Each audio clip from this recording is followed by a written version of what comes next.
commissioners to join virtually, and then we'll begin the meeting. The Zoning Ordinance Advisory Committee meeting. It is Tuesday, May the 30th at 9:04 a.m. Ms. May, can we start with the roll call, please? Okay, Chair Hampton. Present. Mr. Hall. Here. And Commissioner Blair, she's not online just yet, right? Mr. McGregor, Mr. Reeves. I'm here. Good morning. Great. Ms. Bagley. And Mr. Bering's absent. Commissioner Popkin, she's also absent for now. And so we have 5 members present, so we have a quorum. Thank you, Ms. May. So we have one discussion item on our agenda for this morning. Before we get started, if there are no objections, we've asked Mr. Hall to serve as acting vice chair as Commissioner Blair is not with us this morning. Are there any objections? Any objections? Hearing none, thank you, Acting Chair Hall. Thank you. Mr. Doss, with that, I'll turn it over to you if you want to read the item into the record and give us a briefing and update from our last discussion. Good morning, committee members. This is case number DCA 223-002, consideration of amending chapters 51 and 51A of the Dallas Development Code, with consideration to be given to amending sections 51-4.2044 child care facility, 51-4.2046 adult daycare facility, 51-4.217B10 day home, 51A-4.2041 adult daycare facility, 51A-4.2043 child care facility, 51A-4.217B 7.1 day home, 51A-13.306B use chart, and related sections with consideration to be given to appropriate zoning districts and developing appropriate standards associated with adult daycare facilities, child care facilities, and day homes. Mike, is there a way to lock my codex, please? I've discovered a way to not have to hold the button down. So for our presentation this morning, we'll do a quick recap of our last meeting and then get into the updates and requested information, and then of course have any questions and discussion. So as a reminder, the proposed code amendments from staff would remove the requirement for a specific use permit for these facilities in residential districts, and create an allowance for a special exception to certain regulations that would be decided by the Board of Adjustment. And then there's some updates for terminology and some additional special provisions that we can discuss. That's just our background information. And again, just a reminder on the scope. So this does include child care facilities, adult daycare facilities, and day homes, which is that accessory in-home child care facility use. It does not include public-private schools, nursing homes, and related institutions, assisted living, retirement housing, or handicapped group dwelling units, or boarding homes, anything of that nature. Those are all considered either institutional uses or residential uses. And then as a reminder, we talked about this map last time that kind of shows the need for child care facilities throughout the city of Dallas. And then we'll just kind of go through our updates from the last meeting. So we did take a closer look at state level designations. So the Texas Department of Health and Human Services regulates and licenses child care facilities. Those designations are determined by the ages of the children, the setting of the care in home or in a non-residential facility, and the time of day that care is provided. And then those licensing statuses and types of HHS licenses are not directly correlated to Dallas Development Code land use designations.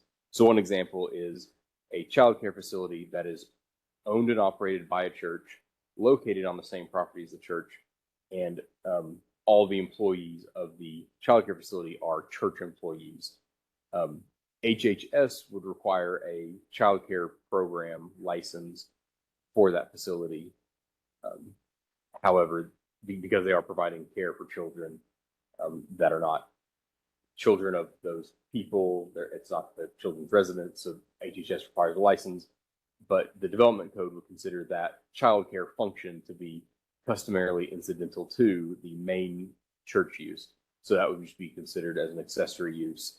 There's no CO for that childcare facility, simply because that is considered to be just a function of the church itself. But the moment that one of those things changes, if a separate entity takes over operations of the childcare program in the church, now that's a separate main use of childcare facility according to the development code. So there's no way to strictly say, there are this many HHS childcare program licenses, and they are all X, Y, or Z according to the Dallas Development Code. There's not a direct line, but we've done our best to kind of parse through. And there's a table in the back of your case report that has fairly general. Typically, this license status would be this use according to the Dallas Development Code. Of course, those are general rules, and there may be some exceptions. So we also looked into kind of a broad level analysis of adult daycares and childcare facilities. So for adult daycares, there are 10 licensed HHS licensed facilities for what the state calls state term is a day activity and health services program. These often provide more than just care for an adult. They provide job training, job placement services, life skills training, et cetera. One of these that we looked into, you can actually train and receive your forklift certification at the DAHS facility. So we also looked at childcare specifically. So when we looked at these, the state has a designation, two designations. One is school age program, and one is a before and after school program. Typically, the licensed before and after school programs are located at a school or a recreation center. So those, while they have a license from the state to operate this program, the city does not consider those to be a separate main use of childcare facility, because a before school program and after school program is considered customarily incidental to a school use. So there are these, and because a school may be permitted there may be an SUP for school on a residential property that is also operating one of the before after school programs. So there would be no separate CO for a child care program from the city, no separate SUP for a child care facility from the city. And then the same is true that these school age programs, most of these are summer camp type programs, again, located either on schools or recreation centers at places that, again, that the child care function is considered customarily incidental to the main use of whatever that use is. So those would not be considered child care facilities according to the city.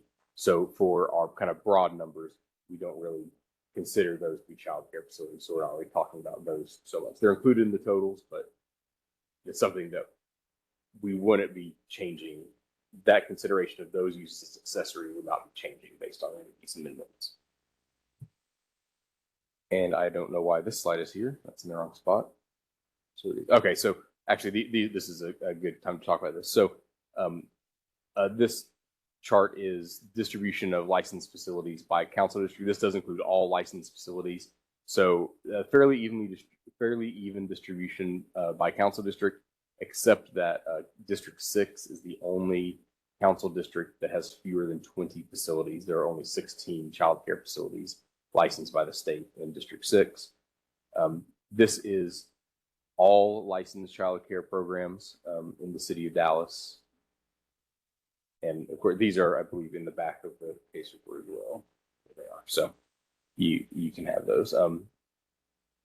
These are, I'm not changing my title on this one. Sorry. This is all programs. Orange is licensed, like a full, what you typically think of as a standalone child care facility. These are the in-home child care facility licenses that have been issued by HHS. And these are those before and after school programs, school age programs. And there are 3 licensed small employer based programs by HHS in Dallas, and those are childcare that is provided only for children of employees of the business. Again, there are only 3 of those in the city. So as we can kind of go through some of the numbers here, but essentially there are 90 HHS licensed centers located in single family districts. Again, some of these will be, some of these will have an SUP, some of these as a full separate main use in a residential district. Some of these are going to be accessory to a different use that's allowed by right or by SUP, such as the school or church-based child care center.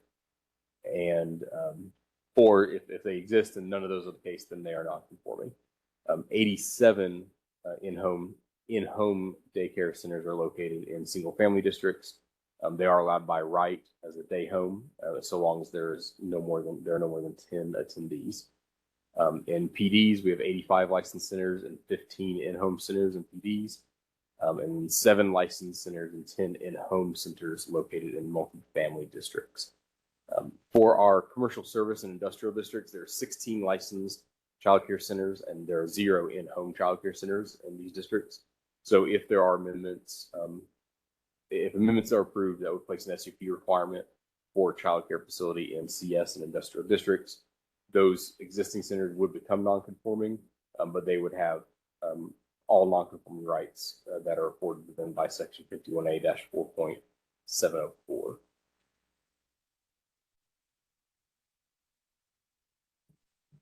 It's also possible that some of those 16 could be accessory to a church or something like that. So we would go through those depending on the outcome of ZOAC. And then so to get into some of the staff recommendations, so of course, as you recall from our last meeting, staff continues to recommend that child care facilities, again, we combine adult and child care facilities. Staff does recommend that we allow that new use by right in residential and office districts and by SUP and CS industrial. And based on the conversation at our last meeting, we developed what we're calling the ZOAC request. And if ZOAC acts on this, it would be ZOAC recommendation. But essentially that would be SUP and CS and industrial, by right in office, and by right in residential districts, in single family districts. But I'm sorry. Sorry. The way it's written is confusing me, even though we wrote it together.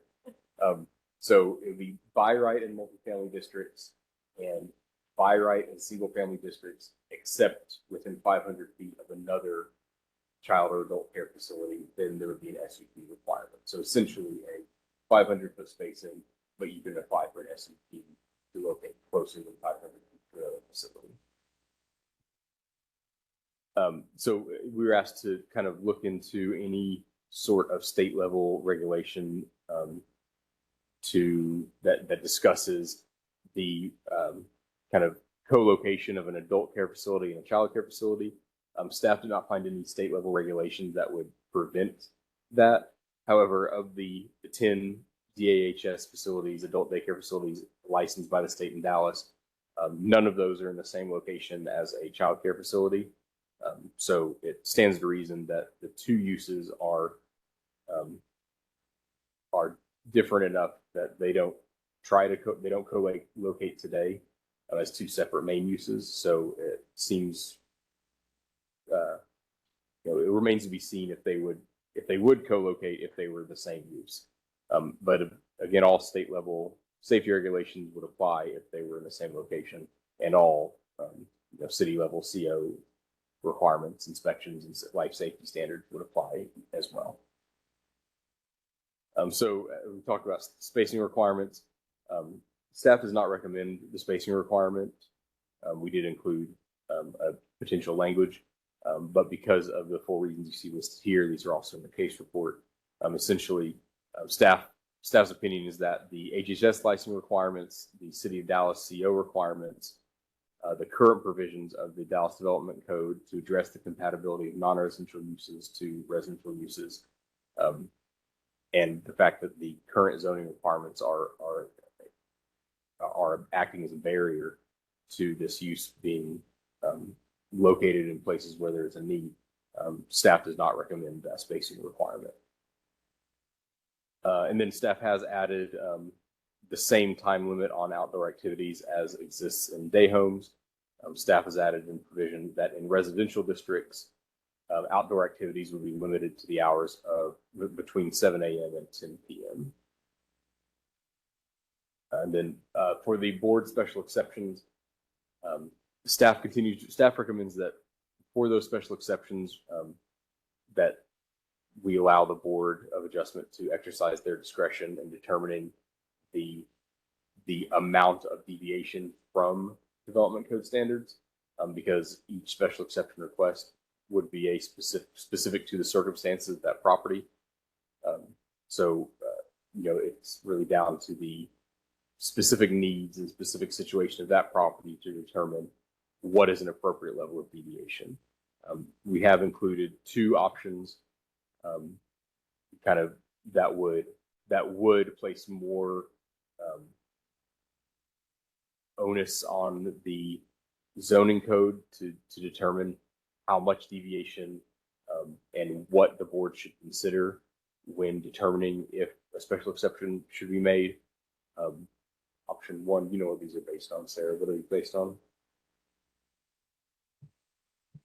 The first one was taken from the requirements to grant a special exception for landscaping requirement. And option two was based on like the ADU provision to allow an accessory dwelling unit in single family districts. Oh, sorry. This one was for carport in the setback. Sorry, that's what the second one. I did look at the ADU one, and it was not really different than neighboring properties, I think. So with that, we'll go. Next steps would be ZOAC discussion and action, CBC public hearing, and the City Council public hearing. Of course, they have final authority to act. So with that, I do have, if there are, going to go back to any slide, or if you want to go back to any slide from the last presentation, I have all those here as well. So with that, I'll open it up for discussion.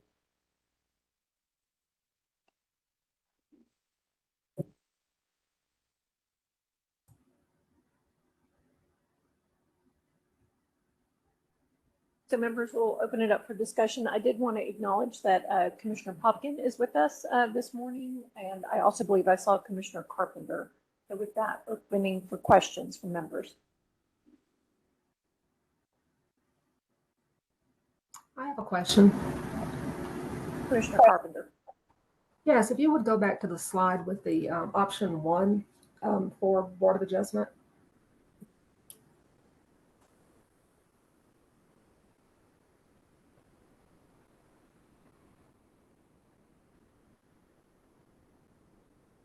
Yes, AA, it says the extent to which there is residential adjacency. If the proposal is to allow it in residential zoned areas by right, what is the Board of Adjustment supposed to do with the extent to which there is residential adjacency?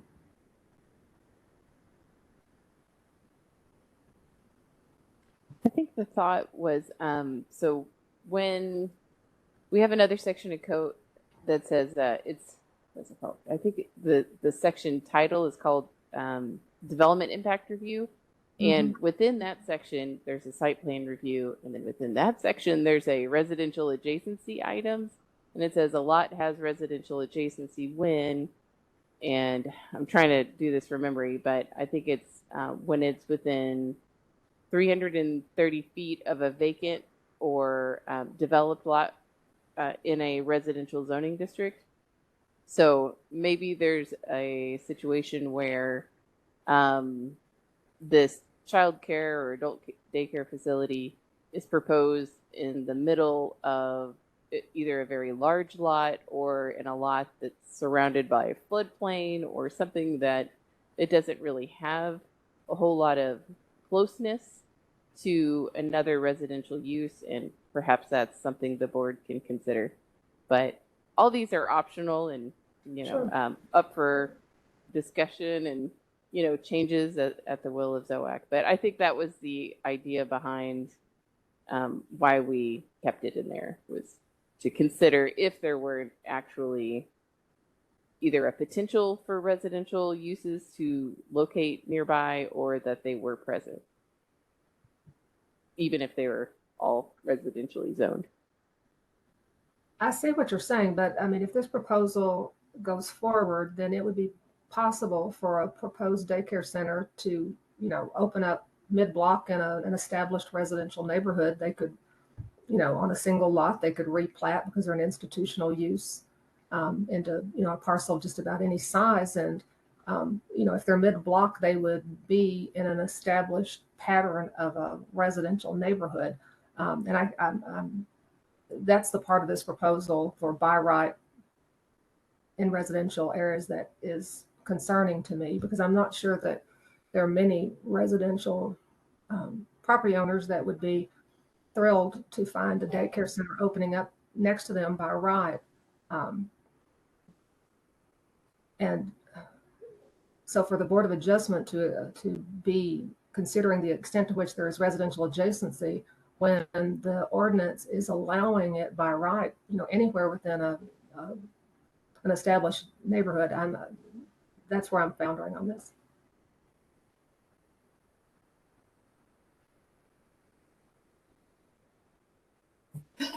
Yes, and also wanted to point out that this isn't just a special exception for residential districts.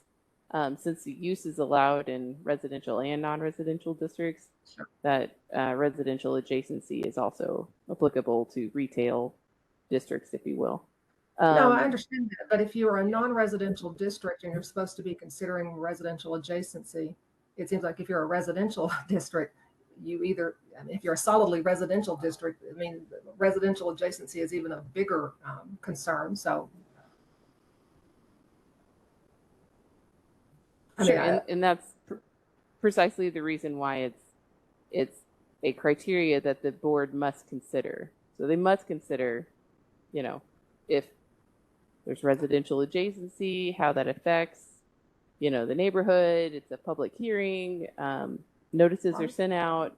These are all things that the board does consider, and they could very well consider to deny the application. Sure.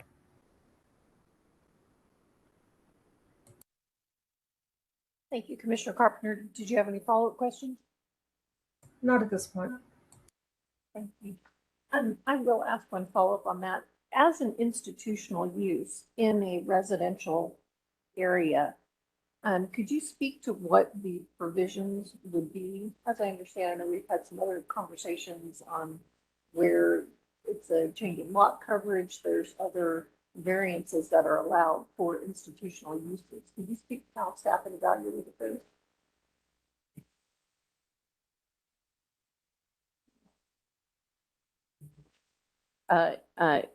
Just to, I'm specifically asking, so I think Commissioner Carpenter touched on lot size. I was wanting to understand lot coverage. Are there any variances to height that are allowed? Essentially, how is compatibility with the surrounding development incorporated within this proposal?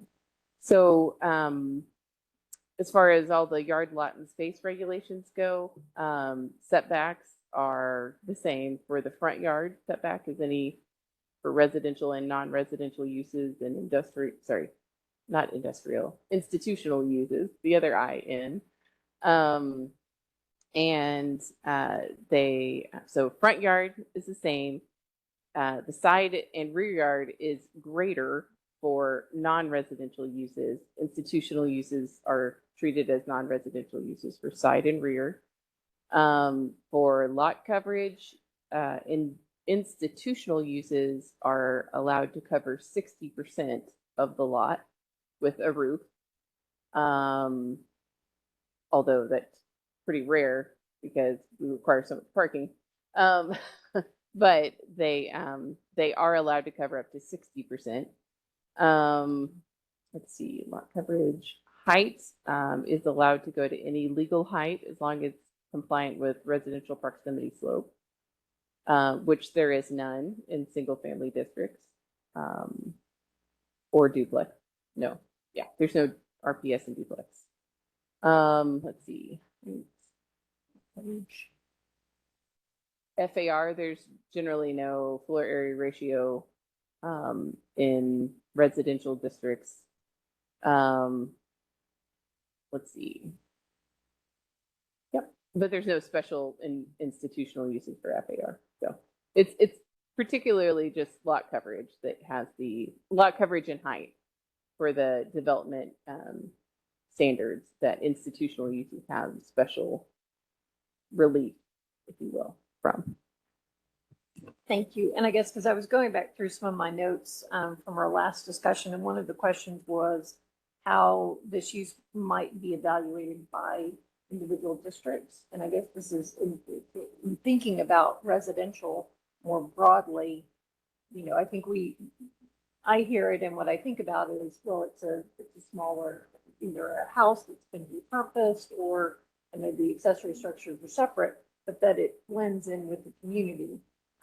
However, I'm not sure that I see that as something that's being codified. And again, I think we're, you know, kind of maybe going worst case.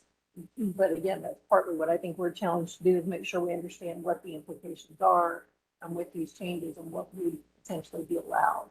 And so it sounds like as staff has developed proposals here, really spacing, which is one thing that ZOAC had asked you to evaluate, and see that in here, how it looks at Board of Adjustment, but some of these other components weren't something that came out of the evaluation. Again, just asking the question if that was anything that should be considered. So we looked at those requirements, those relief that's provided institutional uses, and the use of childcare facilities is allowed by SUP in residential districts. Typically, there's a site plan including the SUP, but the relief afforded by the code to institutional uses applies to institutional uses. So the thinking is that the childcare facility was placed in the institutional use category, and the intent was to provide all institutional uses with that relief. So there wasn't really a thought to change those provisions. It's the same as the relief that's afforded to a church or a school when it is permitted in that residential district. So would having the current SUP be that kind of effective balance, if you will? And I think clearly had some of the cases come through that were SUPs, and so I understand kind of where the thought process was. But it seems like when we change from an SUP to a by right, and then we're allowing this larger use that is typically afforded to a school or a church, which are a larger footprint, would be anticipated to meet that. Do you think that a child care needs that same, or should have that same flexibility in terms of size?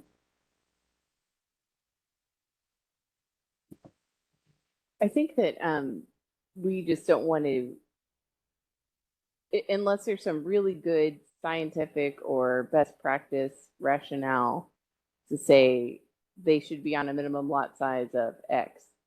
I don't think we need to dictate what that could be, because a child care facility could be, 4 kids if they wanted to get get a CO without having someone live there. It could be as small as, a small home, if that's what the child care facility wanted to do.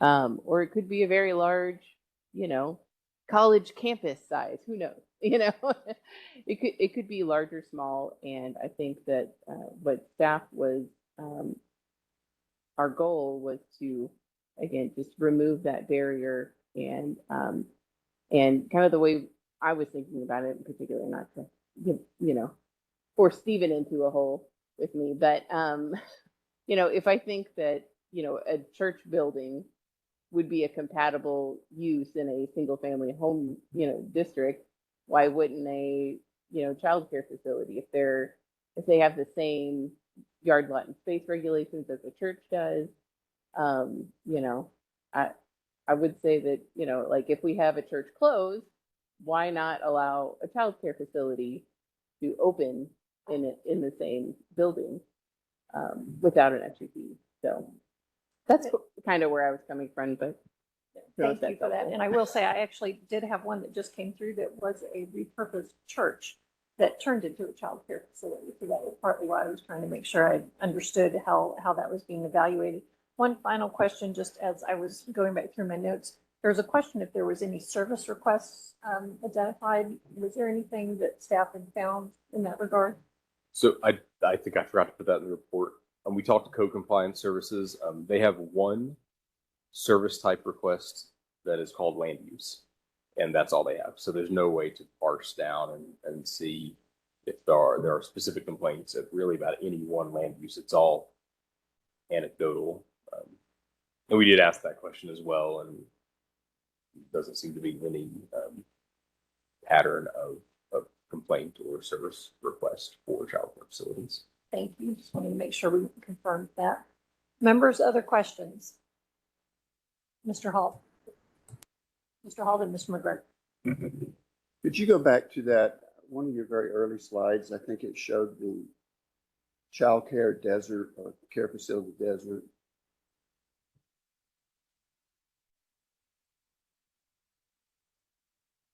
And the orange areas, if I recall correctly, were sort of what we're calling desert areas. Yet when you put up that plot of the location of all the daycares in the different districts, they all seem to be fairly evenly distributed. So I'm a little bit confused if we have most of the city is identified as a desert, but yet you see how many child care facilities we have that we know of. It looks like the distribution is fairly good all over the city. Are you implying there's not enough facilities? I know Ms. May made the comment about the difficulty of finding childcare right now for working mothers coming out of the pandemic, especially. But is that what the implication here is, that we don't have enough of these facilities to service the needs of the city? So one thing I want to make clear is that we found this map. And I mean, it's from the website childcaredeserts.org. So we do want to be very clear where this information is coming from. But based on my understanding of the methodology of this map in particular, is that they have a layer of population of households with children under the age of 5. And in that census tract, they also know how many child care facilities and how many child care slots are available, and that's all based on their state license capacity. So any area that is this dark orange color would be a census tract in which there are more than 3 times as many children under 5 than there are available child care capacity slots. So there's 100 slots, or with the capacity of all the child care facilities in that census tract or block group, I'm not sure the level of data, is that there's 100 licensed slots and there are 300 children under the age of 5, then it's that dark orange color because there's 3 times as many. And then if it's blue, there's, empty slots where there are, child cares aren't full. I don't know, again, or there's just not as many children. There's kind of 2 layers of inputs that are going into these colors. The other thing, again, I don't know. Obviously, the dots are placed kind of randomly in that census group, block group, or census tract. So it's not 100% accurate, but I do think it shows the general level of need, because the data is from census data showing the number of children, and it does have the number of slots that are available. So I think it is a fair representation of potential need, because again, some of these areas may be lots of children, not very many child care facilities, but a lot of high income earners and single income households by choice. 2 parents, 1 income by choice, where they don't need child care, but the data that they are putting into this map shows a potential need. And I think that's important as well, because what if, we've all seen the economy can change rapidly. And what if now they do need both parents to work and they do have an immediate need for childcare and it's October and well, it started, you missed your cutoff and there's nothing available. I think that is an important consideration as well. But I also do think it's also important to be able to look at the map and see, here are the actual physical locations of all these facilities, and you can really kind of see why there are big gaps of the Trinity Forest. You're right, there's no child care facilities there, probably not needed there. So there's, of course, going to be these areas where, it's important to know the actual physical characteristics of why, oh, there's, this is a desert. Well, because there's one kid and there's no childcare because, they randomly placed a dot on the lake. So it's important to have both of those, all that data. So I'm glad you used the word potential, because just because there's 300 children but only 100 slots doesn't mean there's 300 children looking for slots.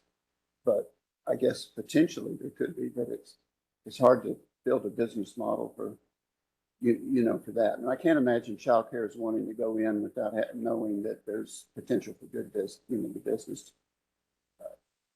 But that does clarify it. Thank you.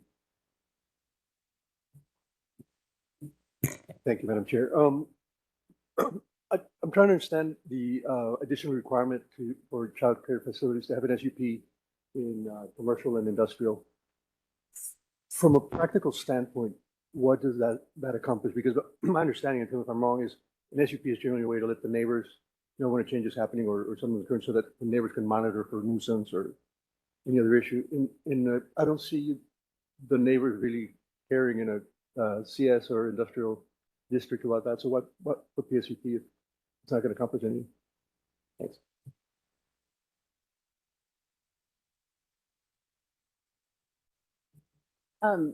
We basically were in a practice of listening to the wishes of ZOAC and the concerns that there are non-conforming neighborhoods in CS and industrial districts in Dallas that they wanted a way to allow child care facilities in those districts, and we were receptive to the thought that they could be allowed by SUP.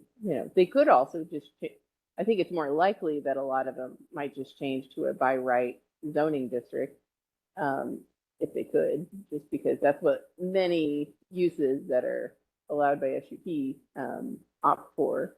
For example, like we have motor vehicle fueling stations that require an SUP in the neighborhood services district, but they're allowed by right in CR. So they generally, instead of getting an SUP for a motor vehicle fueling station, they just ask to change their zoning district, because then they won't have a time limit.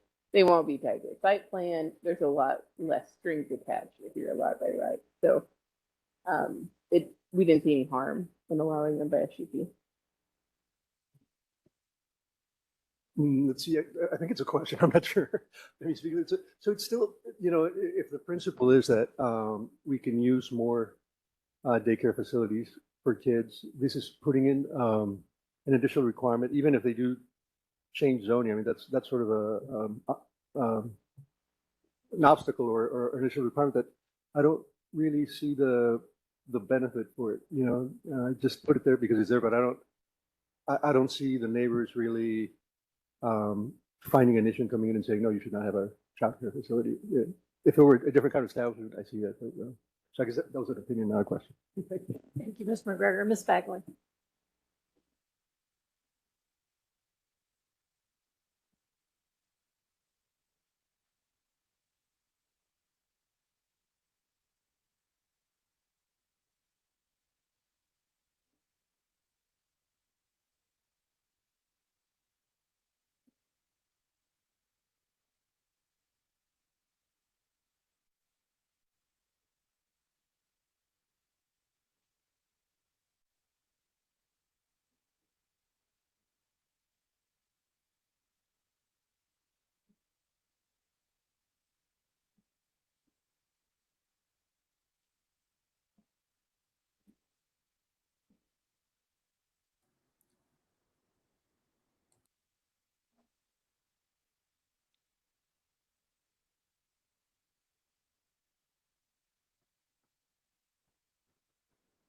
Excuse me, we're not hearing anything. Is the hearing going on?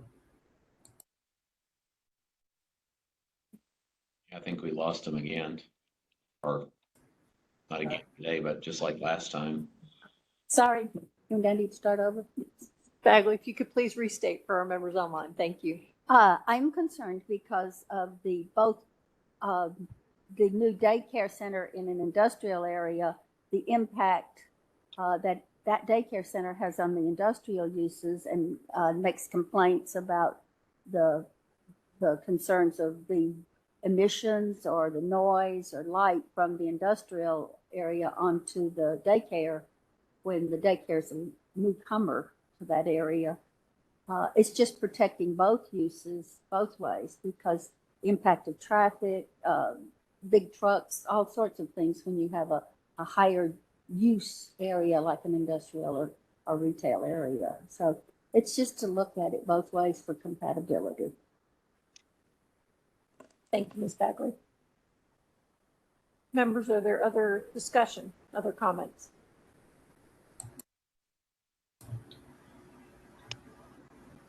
I have. Commissioner Carpenter, and then I'm going to ask a follow-up, I think.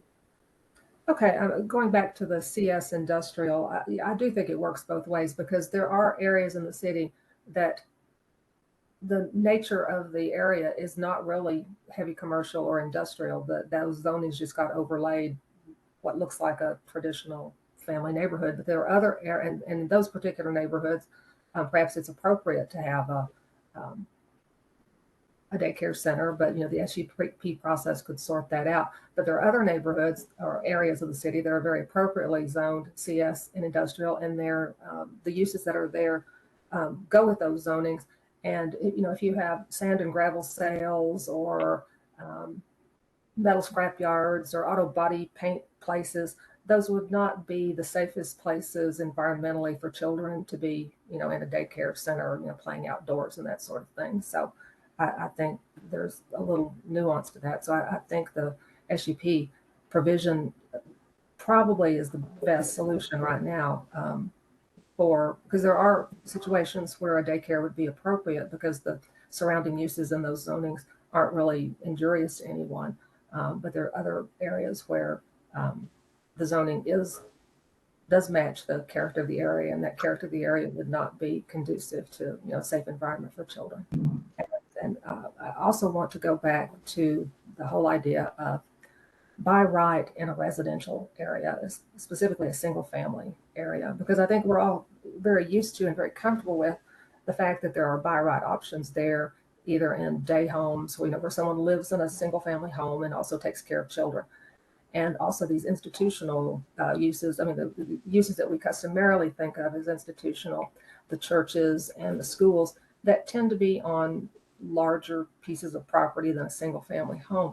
But opening up the institutional use of daycare by right would also allow a very considerable disruption to the pattern of the area, because all of a sudden then in a single family block, an established residential block, you have the potential of a lot of any size, and you could have any height, because as I think what Ms. May said, there is no residential proximity slope triggered in the middle of a residential neighborhood. And she also went on to say, and please correct me, Ms. May, if I didn't get this correct, that the lot coverage is 60% for an institutional use, but it usually doesn't get to that point because of parking requirements. But this particular proposal eliminates minimum parking requirements. So that makes it possible for something that's, a larger lot, 60% lot coverage, and height far in excess of single family to be by right. I just think that, considering the potential for disruption to the built character of the neighborhood and the livability, the SUP for those kinds of neighborhoods is probably the best protection. And I think there are possibilities in the code now for by right daycare in those neighborhoods, and I think they're more appropriately located in the churches, and the schools, and in the day homes. Thanks. Thank you, Commissioner Carpenter. Other discussion? Mr. Reeves? Yeah, thanks. And I don't know where I am on this yet. So the one thing I do remember, schools and drop-offs and pickups of, you know, people waiting in line for their kids or whatnot, and just trash, and it was quite the battle in multiple districts, and there was a traffic management plan. So if you have a repurposed church, and this is more of a what if, I'm interested to see what everybody else might think. You have a repurposed church now that is a daycare center with drop off and pickup. Granted, I think everyone's not picking up their kid at 3 o'clock in the afternoon or 4 o'clock. So you might not have that mass, mass in, mass out. It could be a little bit more staggered. But if you have this repurposed church, Chair Hampton, what you said, and I would be interested to hear what your experience is with this. And that repurposed church was a Sunday or Saturday or whatever, Wednesday night, show my Baptist roots, I guess. And there's a lot of people, they're there, they're gone. But if it was all of a sudden a drop off at a certain time or whatnot, then I could see we need a traffic management plan potentially, because now what was a church is now 5 days a week at a certain time. Could that become a traffic issue? And a potential parking issue, and without an SUP, without anything to kind of take a look at that, it might be perfectly appropriate, but it might not be. So that's kind of my general question, or just others' thoughts, discussions.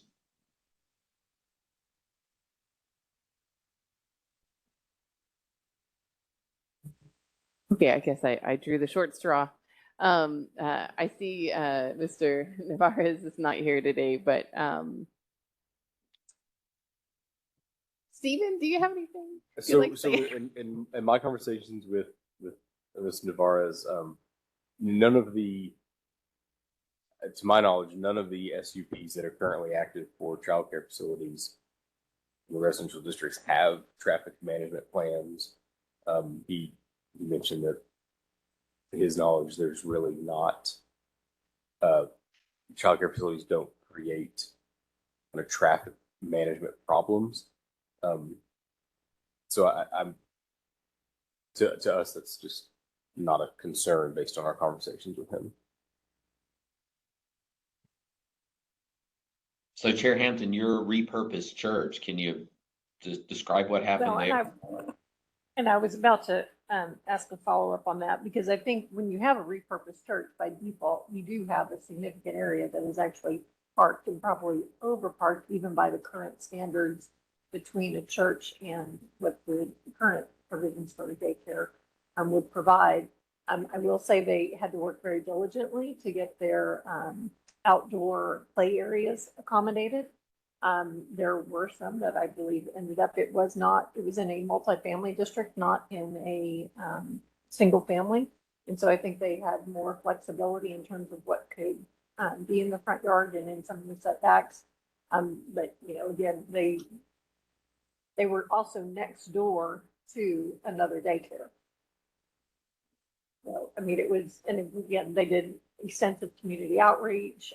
They were actually did it both in terms of wanting to meet with the community, but also to find out where they had folks that could either work or send their children there. So it was, a multi-pronged approach in that particular instance. So, there was no concerns about it, but it was one thing that we did talk about, is how did they handle drop off.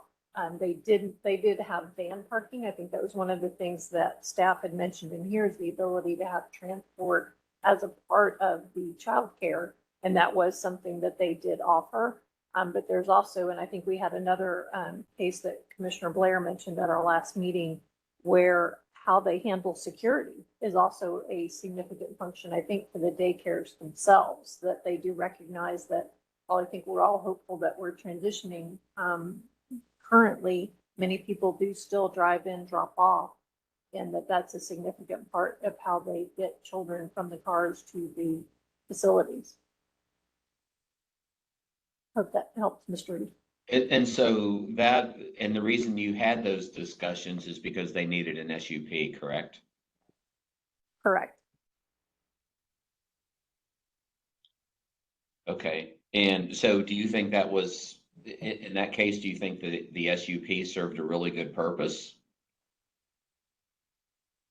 Well, I would say, particularly in the other case that was brought up, their adjacency was an industrial adjacency. And so there were a lot of concerns about maneuverability and the adjacent use, in addition to how it fit in with the surrounding community. But they were zoned residential? Correct. It was a residential zoning that was directly adjacent to a truck stop. And then for my case, it was a multifamily district, so. And it Okay. was adjacent to a PD. With the ask here, if we were to not make that by right without an SUP, then those conversations may not have happened. Correct. And how many I assume children were they proposing to handle? It has been a minute, so I'd have to go back and look, but I believe they had, I'm not even going to speculate. It was a larger facility. It was not a significantly large church, but I want to say it was a 3,000 or 4,000 square foot building. Okay, it was more than 12, like the in-home Correct. limit. Yes. Correct. And I'm going to ask one follow-up, Mr. Doss. Is it correct that that's ultimately regulated by the state based on the number of children, the facilities, and the requirements? Is that correct? So as much as we have zoning provisions, it's also, it has to be factored in with the state requirements. Is that correct? The state determines their capacity. I'm not sure what they base that on, but then they set that capacities on their license. Thank you. Sorry, Mr. Reeves. I just wanted to make that. So I think we're doing two components of it. So Commissioner Carpenter, I saw your hand, but Mr. Hall was here first. So Mr. Hall, then Commissioner Carpenter. Thank you. Well, you sort of got into that. I was going to ask about the order of magnitude difference between a school with hundreds and hundreds of children and a daycare facility, which might have a dozen or 20 or 30. So the traffic and things like that seems to me to be considerably different. I mean, there's no shortage of houses built around elementary schools and things like that in the suburbs, even in park cities. So you're looking at a difference. A daycare would be a much smaller population of people, I assume, and regulated by the state, perhaps. Another thing that occurred to me is neighborhoods might not like daycare parking a van or two in their driveways all the time. And there might be restrictions against something like that. I mean, I think there are quite a few things to consider.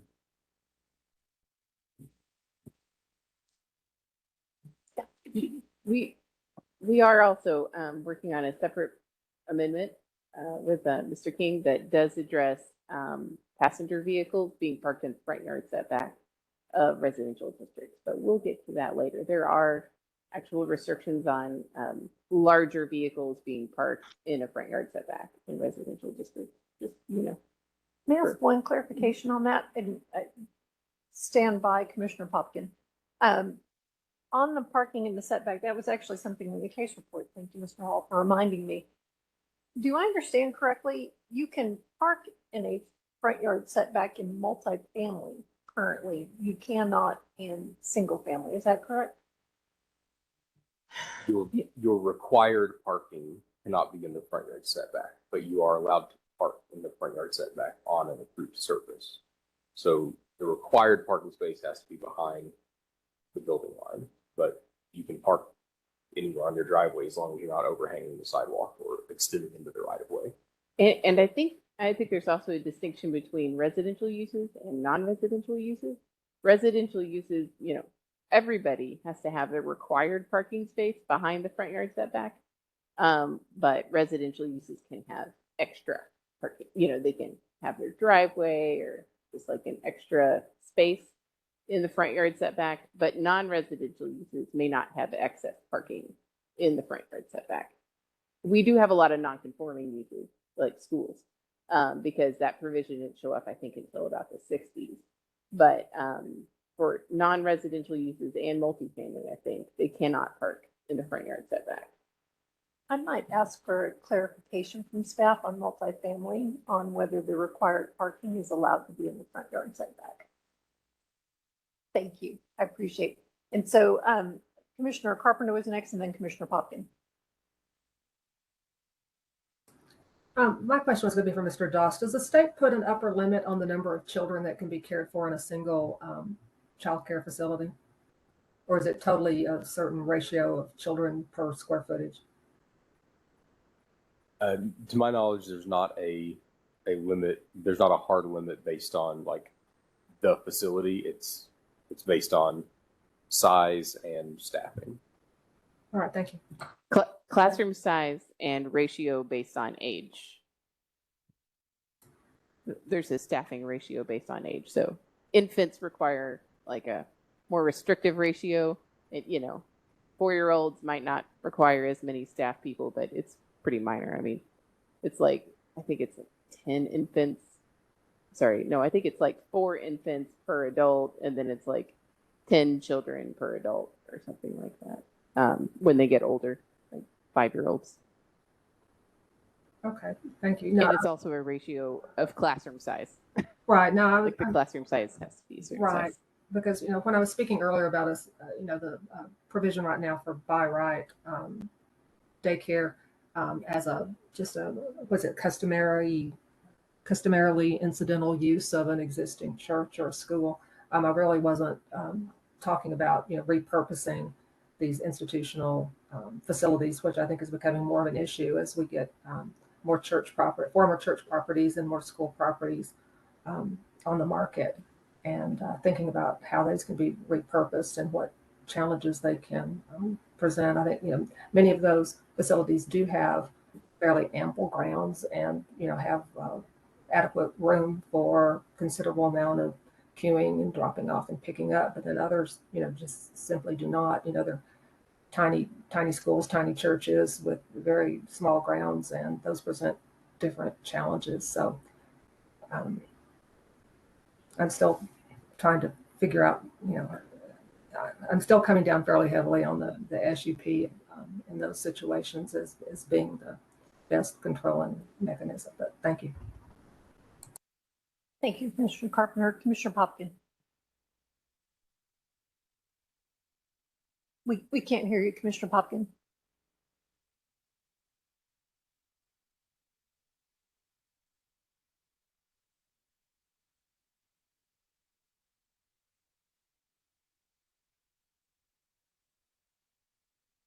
We'll stand by for just a moment. I think Commissioner Popkin may be logging on and back on, off and then on. I think while we're waiting for that, Ms. May, did you say you found the parking information for multifamily? So to the earlier question about off-street parking in the front yard setback. 51A 4.301 subsection B is about off-street parking provisions for residential districts. And kind of as a general statement, it starts with, in residential districts, any off-street parking for non-residential uses must comply with the minimum front yard requirements. The second one, in residential districts except MF 3 and 4, required off-street parking for residential uses must be located behind the required front building line. So that's residential districts except the high density MF 3 and 4 required off-street parking for residential uses must be behind the front yard. And the third thing says in MF 1 and 2, no required or excess parking may be placed in the required front yard for any use. It doesn't say for any use, but it doesn't specify. So no parking at all in MF 1 and 2 is allowed in the front yard setback. In MF 3 and 4, any off-street parking for residential uses may extend to the front property line. So 3 and 4 can go to the front yard for residential uses. So like a multifamily, because single family is not allowed. Oh, sorry. Yes, for residential uses only. So churches in MF 3 or 4 cannot have parking in the front yard setback. And then the last one's about mechanized parking. So Does that help clarify? So 3 and 4 does have some provisions to allow residential uses to park in the front yard, but that's the only instance where parking could be in the front yard. I may have some follow-ups, but I see we have Commissioner Popkin back online. And I also want to acknowledge that Commissioner Blair has joined us at 10:05 a.m. Still can't hear you. Oh, no. I'm here. Thank Commissioner, you. good morning, Commissioner Blair. Oh, stand by. I'm going to see if I can get Commissioner Popkin on my phone.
Okay, Commissioner Popkin, we see you. If you we're going to try to do this via hybrid. We lost your camera.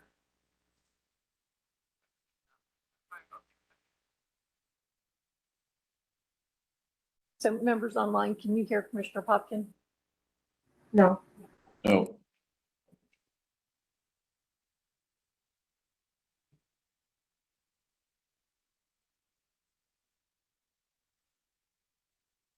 All right, you may have to speak up pretty loudly. Okay, are you able to hear me now? Yeah. Great. I had a follow-up question. Back to Commissioner Carpenter's question related Oh, no. to how create delineation between smaller operations in residential neighborhoods and larger operations in residential neighborhoods that may need something like a traffic management plan or other types of oversights that we usually include in SUPs. I can see where a facility that is maybe in an old house or something that fits into a neighborhood might not be too burdensome, but once it kind of hits a larger scale, it needs a little more oversight. I'm not sure where that line would be, but would staff have a recommendation for how we might do that?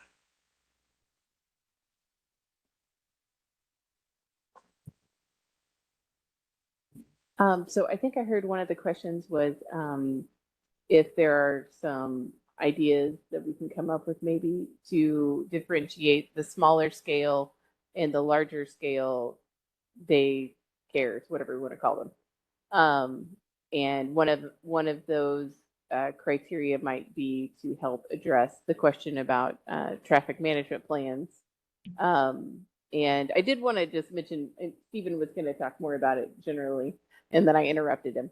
But I did want to mention that I know it's been a very long time because it's been a couple of years now since we were talking about parking reform, but we are still having internal discussions. And the last time we talked about parking reform with ZOAC, it was in regards to, oh man, it's not called TNT, TDM, traffic demand management. And part of those discussion points that staff was talking about at that time had to do with scale and how large of a facility, or there was criteria that they were considering that would trigger a TDM if it were to hit a particular scale, and that would trigger some review from our traffic engineers, and they would do their thing to make sure that it wasn't going to be a problem. But it is still in the works. I just wanted to mention that, you know, it is in our plan. It's in our work plan. We're working on it. And at some point, it will come back for ZOAC to consider. And it would apply more globally. So not just in childcare facilities, but for all developments of a certain scale. That's to be determined. But So there's a possibility of adding a scale component to that triggers an SUP, a lot size or building square footage, something like that.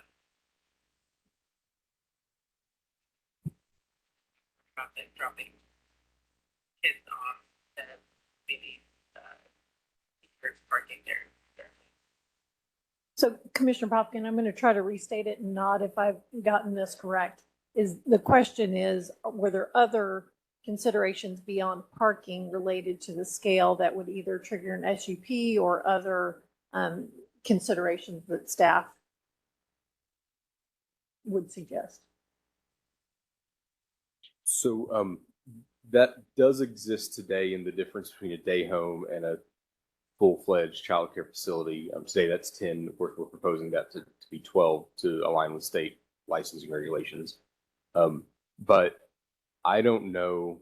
I know that I don't have the expertise to determine what that cutoff is, what it should be based on, or I just don't know. And I don't know that there really is anyone with the city that would have that expertise. I think that, you know, we have, you know, the state draws the line between an in-home facility at 12 and, you know, a non-residential childcare facility at 6, I believe 4 or 6, to start licensing, and they license them the same, whether they have 4 or whether they have 12 or whether they have 200. It's based on ratios and amount of play area and those and life safety requirements. So I don't know that there is a number that we could pick, because 100 children, again, in an existing church facility is different than 100 children in a brand new facility. Is different than 100 children in an old school building. So I don't know that there's a way to set that determination. I think if the desire of the committee is to require an SUP for the use in residential districts or in single family districts, I think that should be the recommendation of the committee if that's what the committee desires, and then we can move the process forward to City Planning Commission. Always. just one more thing. I know there was discussion about the concern about lot coverage and height being less restrictive for institutional uses. And it is possible at this stage to maybe not grant such relief for daycare facilities in those, you know, except do an amendment to those provisions and not grant either as much or no relief. I don't think that's where staff wants to go, because we think that, if a church is okay in a single family district, why not a child care facility? So, but there are ways to maybe address those things. And I may ask, because I think, or what I'm hearing, it's a question of scale. And I will say for myself particularly, I'm kind of struggling with. I think I understand having I'm going to call it a house size daycare within a residential district. Now, whether there should be spacing, we can, review that. But if it was something that said, if you're more than twice the size of the typical lot, you're by SUP. I mean, is that a metric to think about that puts some parameters on it, but still allows flexibility? Is that anything that either we have in other zoning districts or have other examples of that might be a reference point? I think the only conditional SUPs that I can think of off the top of my head, other than the wild gas drilling that we don't have any actual implements of in Dallas, is really more the spacing SUP question of, if it's within X number of feet of either another facility or a residential district or something like that, then an SUP is required. I can't think of a threshold of either square footage or, I mean, we definitely don't want to do enrollment because that's such a flexible number, or height or anything like that triggers an SUP in other places. Well, because I mean, the only quick one that comes to my mind is where we have retail usage, where we're, 3,500 or less, 3,500 above, then you get to 10,000. So it's these pretty large incremental jumps that are built within our code. And then there's different provisions that are by those, again, responding to the size and the scale, where there's additional consideration. Just putting out there, Mr. Hall. In a residential neighborhood, you have lots that are assigned and are owned by somebody. Are those, it's designated on a plat or something like that about the size of the building you can put on that lot? Or is that? Staff like to speak to how plats are considered. So a plat may have a building size on it, but the city, when we go by the zoning code of what is allowed to be built. Okay, and so how and where. just because you've got a quarter-acre lot or half-acre lot or whatever, it's not specified you can't build a facility, a building bigger than this or that.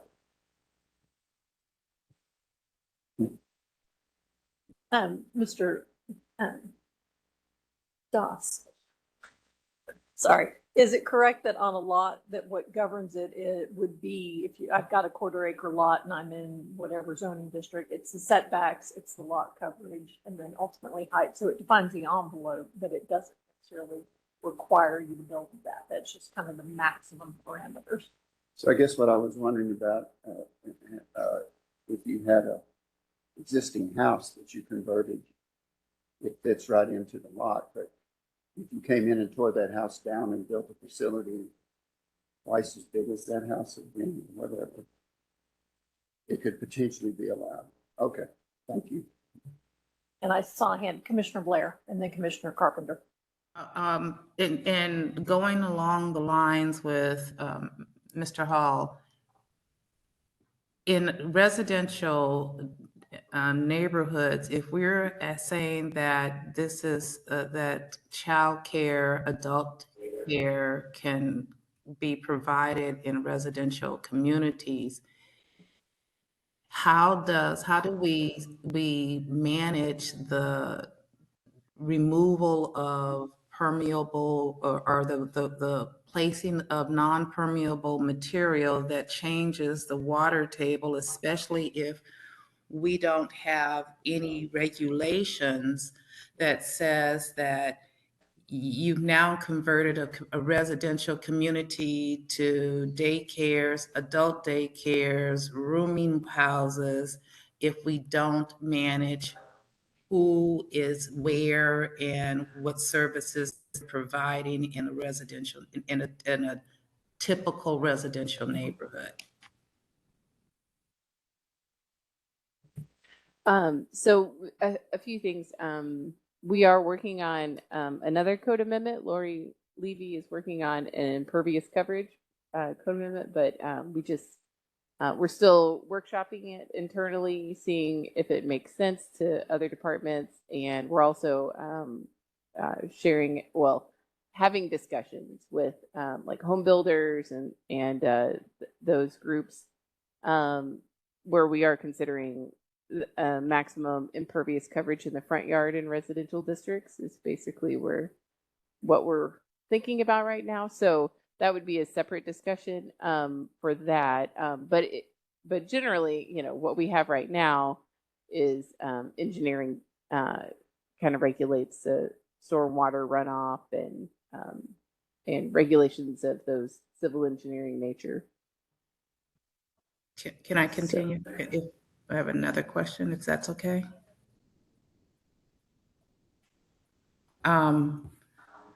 When you're looking at non-traditional residential uses in single-family residential neighborhoods,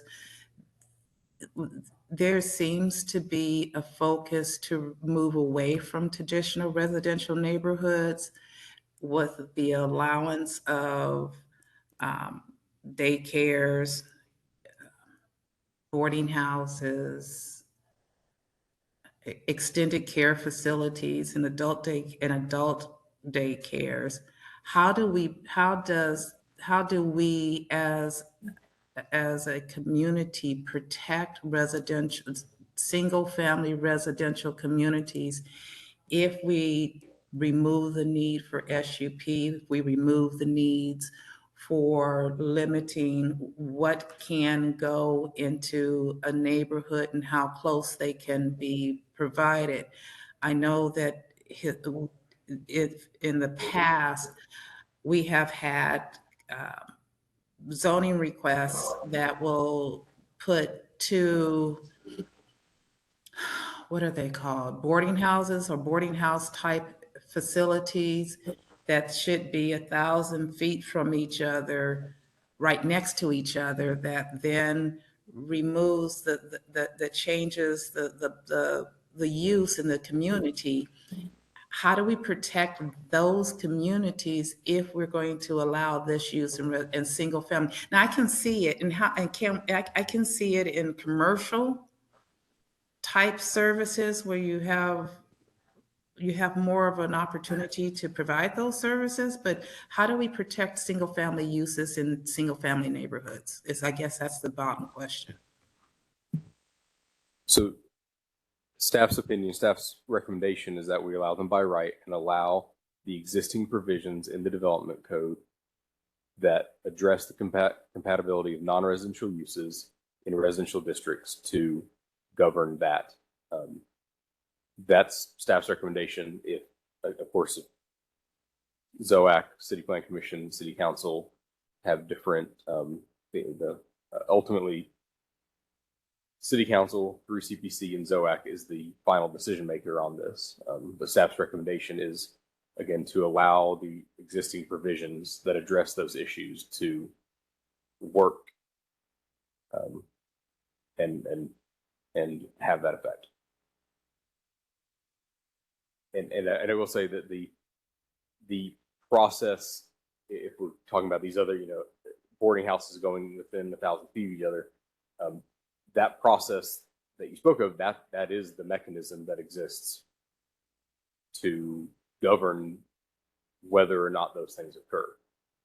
These meetings, these discussions, and our recommendations and ZOAC's recommendations and City Council's actions, this is that process for determining what is appropriate and what is not. Right, and just for reference, it's on page 7 of the case report, just the bulleted list of the things that are already in the code that address compatibility of non-residential uses in residential districts, just for reference. Thank you, Ms. May. I noted that as a question. So Commissioner Carpenter? I'm Yes. done. Thank you. Commissioner Blair, do you have something else? Yeah, I'm sorry, Commissioner Blair. Yeah, I thought you were Okay. finished. Thank you.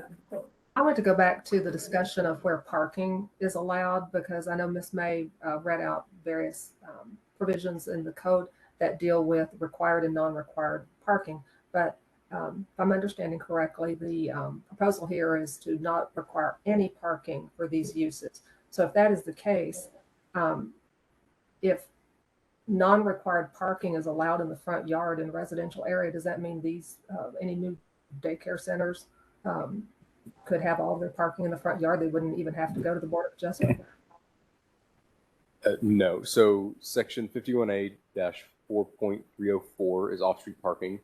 And in B, so 4301B1, in residential districts, any off-street parking for non-residential uses, must comply with the minimum front yard requirements of section 51A-4.401. So no parking is allowed in the front yard setback for non-residential use in a residential district. Okay, and then since most daycare centers that I'm familiar with have vans that drop children off, where you, if we're not requiring parking for these uses, where would those end up most likely? So they could install parking for those uses, for those vans, behind the front yard setback and screened as required by the rest of the code, or they could park on the street as long as that is permitted by traffic management or public works, whatever. I'm not sure which department actually handles that. Right. And any complaint that would be made, through 311 if they're too far out in the street, or if they may not be allowed. I'm not sure if we allow commercial vehicle parking on the street in a residential district. I don't think we do. So they would most likely, probably for security reasons, put some parking spaces in behind the front yard setback and park them there. But they would also be allowed to just park in the driveway at this point? No. No. A non-residential use cannot have any parking in the front yard setback in a residential zoning district. Okay. All right, changing. Yeah, I'm still struggling with the idea of relinquishing the SUP, because I just think there's so many variables here that have to be considered when we can't come up with regulations dealing with, lot sizes and size of the operation, that sort of thing. But I believe it was Miss May who, or maybe it was Mr. Doss, I'm sorry, I don't remember, who were sort of putting our choices to two, which is either we retain the SUP in the residential, the single family residential, or we disallow the institutional exceptions, which would mean this use would not be able to go beyond the lot coverage, the underlying lot coverage for that zoning category. They couldn't go above the height. Anyway, I guess I'd like a little more discussion of the comparative merits of those two avenues. I think what the question was there any evaluation of if the SUP was removed in residential districts, would it also be appropriate to consider removing the institutional exceptions? Was that your question, Commissioner Carpenter? That's basically it, yes, thank you. Yeah. Certainly that's an option. I think if the committee wants to include that in their recommendation to CPC, that's for the committee. But no, we did not specifically evaluate that, but that is a possibility if that's the desire of the committee. Well, I'm thinking it possibly goes part of the way, but I'm not sure. I think there are other issues such as traffic issues and parking that we talked about that, yeah, the more I think about it, the more I just come down on that retaining the SUP and the single family residential just covers the waterfront out of it. Thank you. Thank you, Commissioner Carpenter. One follow-up, Mr. Doss. I know we have other uses within our code where we define how, I'm going to use operations general, but essentially how they function that speak to compatibility. What would those typically, what could those include if the body wanted to consider those? We have one built in right now which is the limitation on outdoor activities, the hours between 7 a.m. and 10 p.m. The only ones that come to mind are things like drive-through speakers, lighting. There are, off the top of my head, I can't think of any others, but there's signage. I think we have signage. I think is covered in this one by the business sign and non-business districts standards. I mean, I don't like in zoning. I don't think it's always appropriate to delve into operations of individual users, because I think the question is, and should be, is the use appropriate? And if the line for is the use appropriate is scale, then that's a viable option. But I think if the committee wants to keep the SUP, that's certainly within the purview of the committee to make that recommendation to CPC.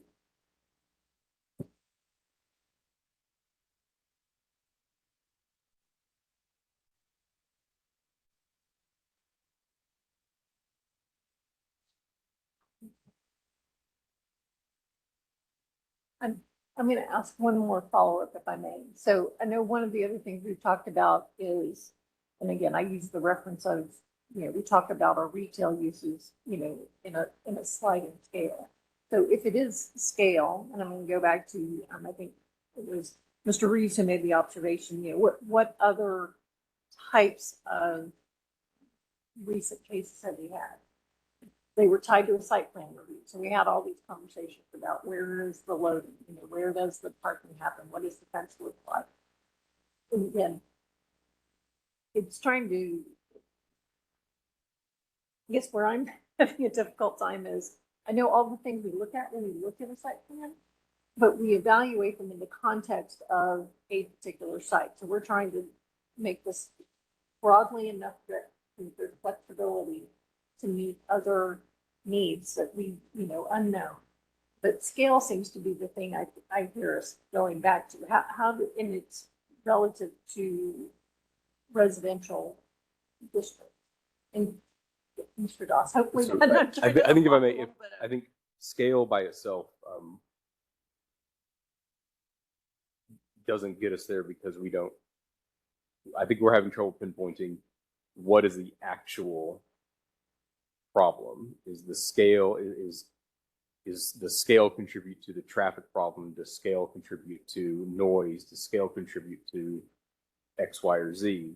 And we should be, if the committee wants to target a specific outcome, that's what we have to get to. Whether it's traffic or whether it's noise or whether it's X, Y, or Z. The problem is there's simply not a number. If there's 200 children going to the facility, but they all walk, then traffic's not a problem. If there's 10, but they all drive, then traffic may be a problem. So there's a variety of factors that can drive the actual problem. And I think that's what the disconnect is now, is scale, but what is the actual problem that the committee is trying to avoid? I see two hands. So Mr. Reeves, then Commissioner Carpenter. So I do keep coming back to the last briefing. We said we had 2 SUPs in 2022.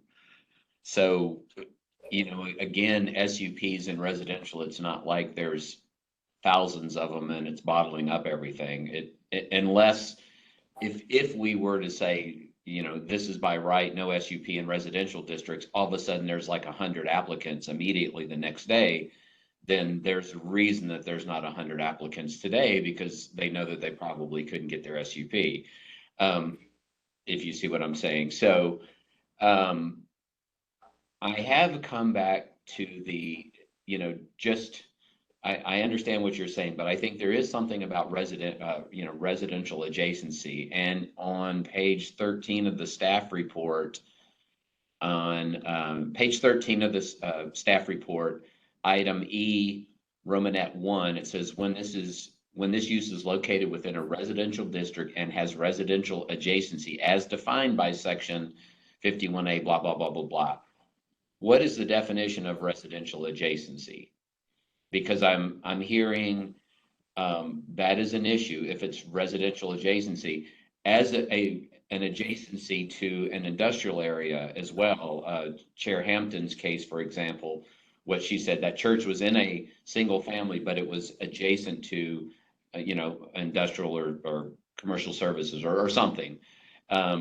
So if we can lock down what does adjacency mean, then if it is a single family and it's a church, it's on the corner of Abrams and Mockingbird, not going to be a problem, more than likely. But if it's a church in the middle of a residential neighborhood that's been carved out over time, and it is converting to something else, then it's definitely residential adjacency. So I guess that's my question. What is the definition as defined by section 51A 4.803D3 of residential adjacency? And is there an equivalent of an adjacency definition for industrial or manufacturing or something like that?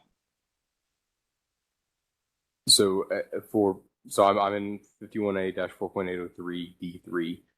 For purposes of this section, would be for the other one, a lot has residential adjacency if the lot is adjacent to or directly across a street 64 feet or less in width, or across an alley from an R, D, TH, or CH district, or an existing or proposed building or structure on the lot is within 330 feet of a lot in an R, D, TH, or CH district. So you could have a very large lot and put a building in the middle of that lot more than 400 feet from every property line, and from every residential property line or district line, whatever. And that building would not have residential adjacency because the building itself is located more than 330 feet away from any residential property of a lot. So, but typically, if we're talking about an established neighborhood, it's going to be, it's by district. So if you're in an established neighborhood that's zoned R 7.5A, every lot in that neighborhood is going to have residential adjacency because it's going to be adjacent to a lot that's zoned R, across the street that's probably 50 feet wide, or across an alley. So 98% of lots in an established neighborhood are going to have residential adjacency and would be beholden to that requirement. And is there a similar definition for adjacency to a commercial area or manufacturing area, industrial area? No.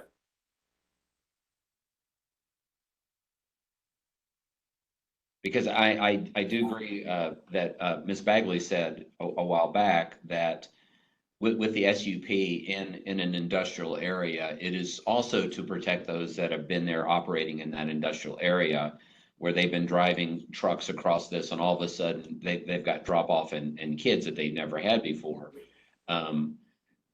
So therefore I could see, even if I was in and then back to Chair Hampton's case where it was a church, it was in residential area, but it was adjacent to a very high trafficked, potentially dangerous area. So there was something. So that's kind of where I was going with those questions. But I'm having a hard time like the others, especially since there were two SUPs in 2022 and they both seem like kind of no-brainers. And both of them were allowed.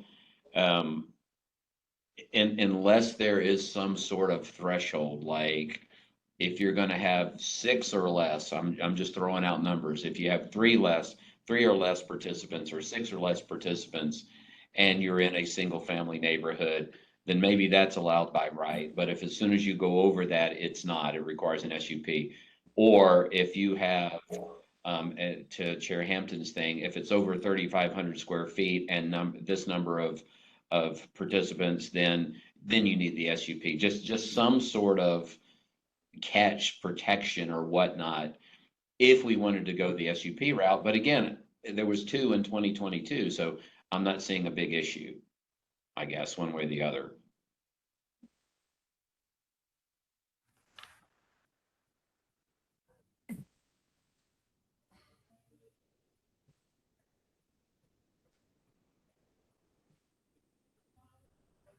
And I'm done. We can't hear. Oh, Can I you were thinking, sorry. piggyback on a question, on something that Mr. Reeves has just said? Yes, Mr. Blair. I know that you guys are saying there was only 2 in 2022, but what about all of those that don't have COs, that are in residential neighborhoods, that are in churches or things of that nature, that have not followed the plan, but because now all of a sudden we advertise that you don't have to do it the right way, you start seeing a degradation of the residential community because it's now all commercialized. How do we protect the residential neighborhoods from that? From that, especially since in my community, there are so many mom and pop kind of daycares that will have high traffic in the morning and high traffic in the evening, and the residents just don't complain.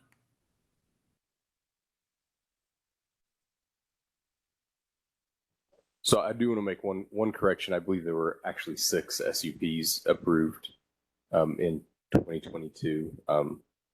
That's my fault. I don't know how I missed them. I just did. I will say that if people are operating daycares illegally today, I mean, they're operating illegally and people should be reporting them, and code compliance can go out and take action. And I don't think there's anything we can do here that's going to stop people from breaking the law. I think that, again, staff's opinion is that allowing the use by right and allowing the provisions within the development code that address the compatibility of non-residential uses in residential districts and in adjacency to residential uses and districts to work the way they work. There are still CO inspections for these uses. Building permits may be needed. Buildings, if it's an existing structure that's a home today and is going to be converted to a full CO'd childcare use, it's got to get a building permit and be brought up to commercial code. It also is going to be licensed by the state for life safety. It's going to have to meet all those requirements to be licensed by the state as well. They do unannounced inspections, and you know, I know we heard from I don't know if it was here, but you know, my mom worked in a daycare facility for a long time, and she talked about the unannounced inspections that the state would do, and that's in Arkansas. So I think that you know, again, if people are operating outside of the law today, we're not going to change that here, and I don't think we need to be addressing our proposed amendments in our discussion against to those people.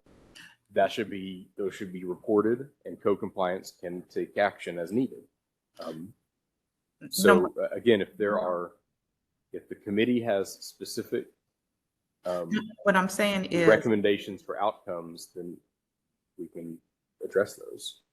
No, what I'm saying is there is always those that do things illegally. I just don't, I have a concern that we're making it too easy to remove the protections of single families, that we need to do more to protect them, not to break them down and so that they don't exist. And I would say if the committee wants to keep the SUP requirement in single family districts, that's the committee's role here, is to make that recommendation to city council if that's the desire of the committee. So, Ms. Bagley? Okay, I've always been about protecting neighborhoods. My whole time on Plan Commission used to do that. So my question is, even with the vast amount of really good work that staff has done, my question is, are we trying to fix a problem, a process problem for SUPs, which takes some time, costs some money, but it protects neighborhoods and alerts everybody around it by just making these uses by right? Because as Commissioner Blair mentioned, there'll be these people that are already maybe doing something illegally. Now they'll be okay. So I'm just thinking that the SUP form gives a good protection to the neighborhood. So I would respond by saying again that if someone's operating an unlicensed childcare facility or an illegal childcare facility today, I don't think the city of Dallas allowing them by right in that same location is going to change their behavior. That's just my personal opinion. And again, if they're not just automatically okay, if they're operating without a CO, they're still operating illegally. And if reported to the city, to 311, code compliance can go and take action and either bring them into compliance or do their stuff, cite them, and potentially shut that illegal operation down.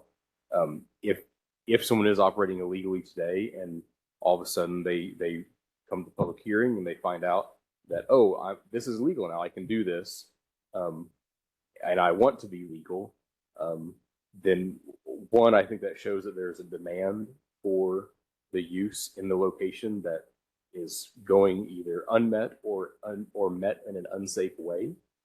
And if they want to operate legally and be able to advertise and get their license, then they would come in and get a building permit, get a CO, and be inspected and bring their building and their property up to code. So I think that, again,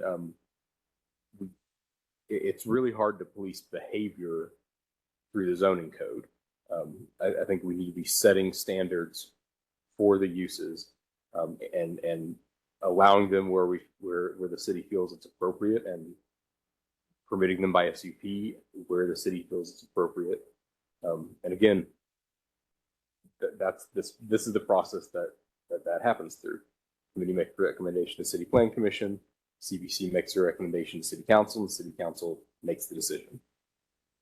Ms. May, you want to follow up? I do. Thank you so much. And I would also say that it's staff's position that childcare and adult daycare facilities aren't like noxious uses that are going to degrade, our single family, and we're not protecting them anymore.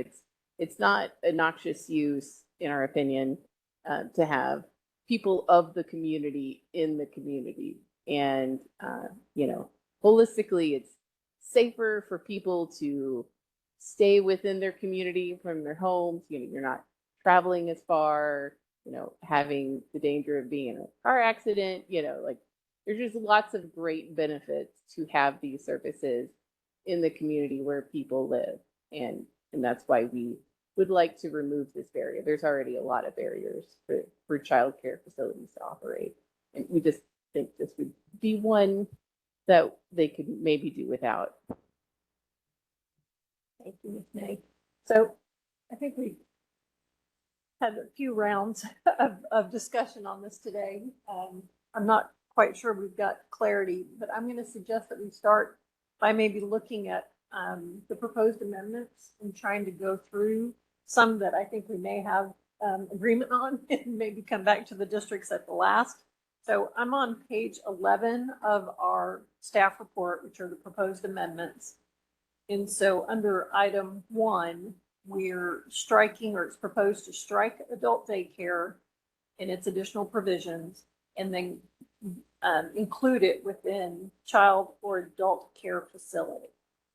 It's item 3, and then strike the age limit. Is there any discussion on those two proposed amendments? So combining adult daycare with child care as a single defined use, and then removing an age definition. I'm seeing no comment. Oh, Mr. McGregor. Thank you for doing it this way, Madam Chair. And this just reminded me of a question that I asked last time, and I don't know that I heard any further information on the concern of having different age children in some daycare facility, and whether there's any feedback from industry or research that you're aware of. So kind of two things. We couldn't find any specific state level regulation that addresses that. But we also looked again at state licensed day activity and health services centers in Dallas, of which there are only 10. And that does include one of those, one or two of these are actually in-home adult daycare facilities. None of them are located in the same facility as a child care facility. So I don't think that it doesn't seem like they want to co-locate. I also wanted to ask Stephen, didn't you find in your comparison city research that there were other cities that may have combined all of these uses together? There's at least one other city, one other major Texas city, Austin or San Antonio, that they're considered the same use. Maybe Plano, but I think it's one of the other large cities. And I would also note that in our form district zoning, adult daycare and child care facility is all considered one land use in our form district. Okay, So thank you. Just kind of aligning that. Question, clarification. Okay, no other discussion, but I'm going to put a check mark by that one. Oh, Commissioner Carpenter, apologies. Y'all may need to speak up online. I'm writing and marking and trying to monitor. Thank you. Yeah, I did have a follow-up question because as I recall, there was an age gap in the city ordinance about, where there was some teenage years where neither of the uses seemed to apply. And I don't recall now, what was the cutoff in the state regulations for ages for childcare facilities, and then where did adult pick up?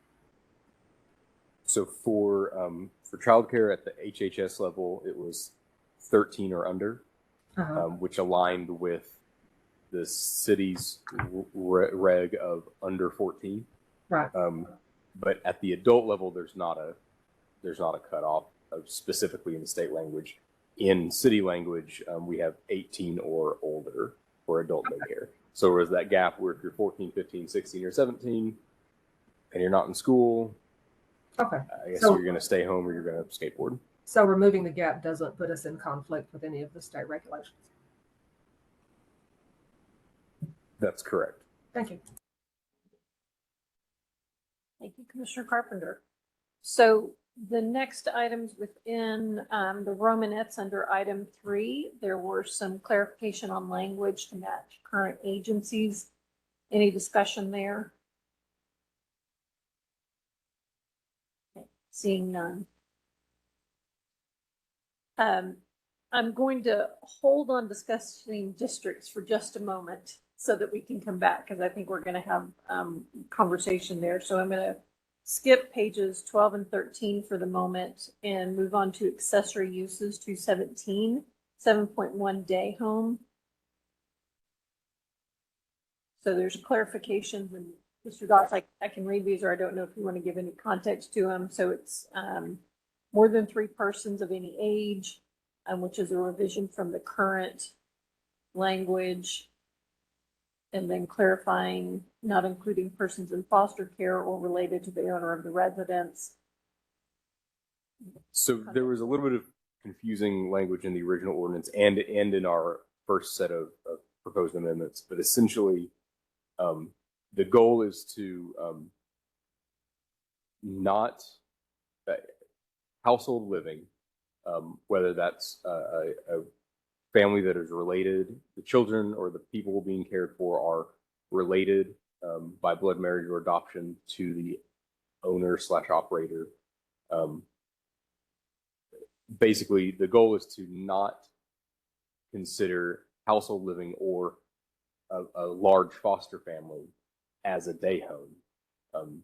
So we wanted to add in the foster care provision because currently, technically today, in my reading of the ordinance is that if you have 4 foster children that are not related to each other, then you're operating a day home as an accessory use in your home.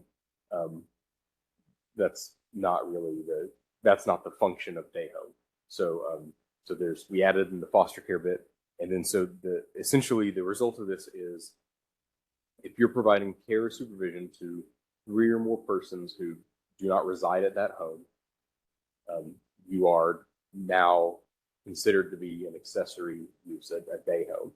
And then if you go down to the additional provisions, no more than, we're updating 10 to 12, their line of state regs.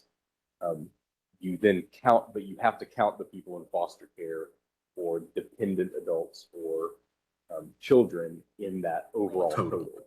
So if once you're my brain's breaking. Once you are providing care for more than 3 unrelated persons, not including foster care, then you're doing the day home, and then you have to count everybody who you're providing care to get to your 12. So hopefully that explains it. If not, tell me and I'll try to reword it. Members, questions? Further discussion? Okay, I'm seeing none. So we've got revisions to the day home definition. We have recommended revisions to the additional provisions, moving 10 day home attendees to 12, and then defining what's included within that count, which is then removing Romanet 3 because it's moving up within Romanet 1. And then Mr. Doss, it struck Romanet 5, which was this use must comply with all applicable requirements posed by city ordinances, rules, regulations, and state law. Is that just a redundant provision? Yes. So my understanding is that is a requirement for. I mean, that's just. Yeah, you've got to do that. So.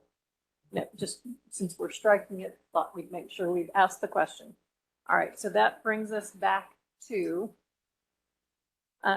page 12 of our case report, which are districts where the proposed child and adult daycare facility are allowed. So we have staff recommendations and ZOAC recommendations, and then we've got other provisions within that. So I'm going to open it up for discussion on the districts permitted.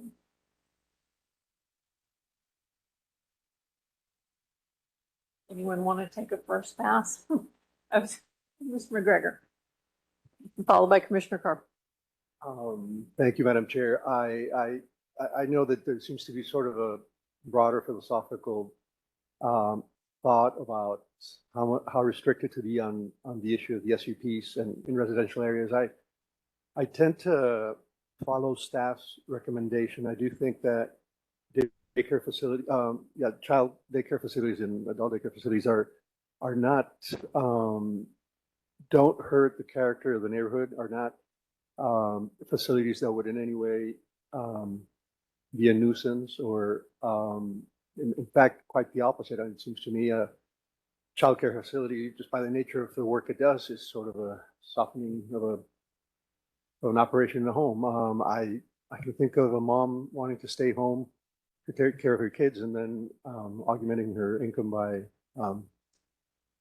having other kids stay at her house and be paid for that. So to me, it really should be easy. I'm satisfied that the other requirements, building permit in case of the example that church that was brought up. The certificate of occupancy and the state level requirements are sufficient to prevent many of the concerns that the SUP would otherwise do. I'd rather do without the SUP. And in fact, and I know this won't happen, but I don't see as much of a need for a need of an SUP in CS or industrial, in spite of what fellow members mentioned. I hear the concerns. I just don't know that the SUP will really make that much of a difference. Thank you. Thank you, Mr. McGregor. Commissioner Carpenter? My recommendation would be that the districts permitted by right in retail, central area, mixed use, multiple commercial, office, and urban corridor districts by SUP and residential, CS, and industrial districts for all the reasons that I've discussed earlier. And I just wanted to, if I understood Commissioner or Mr. McGregor correctly, the example that he gave is a woman staying home, taking care of her children.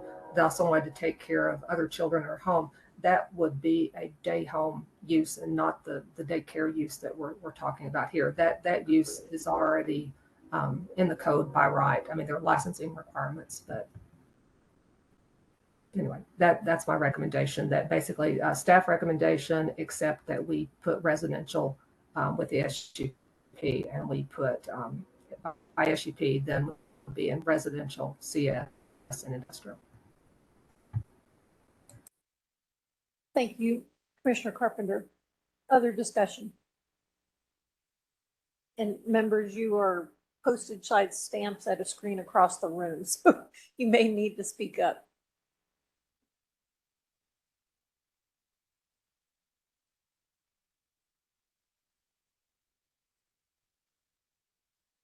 Hey, this is Mr. Hall. Oh, I'm sorry. Mr. Reeves and then Mr. Hall. Am I up? Yes, Mr. Reeves and then followed by Mr. Hall. Okay, thanks. I just wanted to clarify what Commissioner Carpenter said. Could you restate again what you're striking out and what you're not striking out? Okay, I would be striking out residential in the districts permitted by right. And I would be adding residential to by SUP where it says in CS and industrial, I would be adding residential. So just the residential side. That's what I said. Although I'm open to discussion. That's just a beginning offer. And thank you for pointing out that we were just talking about child or adult care with this, because that had slid by me. So thank you very much. Yes. I'm not where Mr. McGregor is. I'm more towards where Commissioner Carpenter is. But I'm willing to discuss some sort of a, if it's a certain size or going up potentially, that's kind of where I am. May I Thank ask you, a Mr. Reeves. follow-up? Mr. Hall. Oh, yes, Commissioner Carpenter, and then we'll have. I just wanted to ask Mr. Reeves if the question about size was in all of these different districts, or was it, are you talking about in residential only? In residential, good. Yeah, thank you. In residential. Thank you. And if I may ask a further clarification, is there a consideration between single family versus multifamily? Yes, there would be for me, single family residential.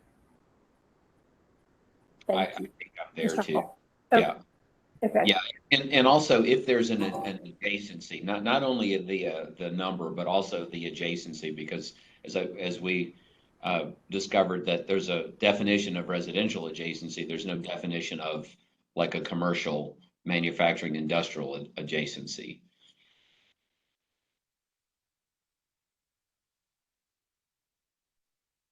Thank you, Mr. Reeves. Mr. Hall. Yeah, my tendency is to support staff's recommendations too. I do think there's some nuance here. I like the comment on the size, the scale, the scope of any project. But I do think there are existing laws, rules, regulations in effect that govern these things. And I like the comment made about trying to fix things by zoning. Seems to me you fix things by process and enforcement. So I'm probably likely to come down on the side of staff here, but I do think it's a valid comment about the scope or the size of any one of these things that are recommended. Certainly you don't want several hundred kids being plunked down in a daycare facility, next door to you necessarily, but 10, 20, 30 might not be an issue. So maybe there's some nuance there that could be considered. Ms. Bagley?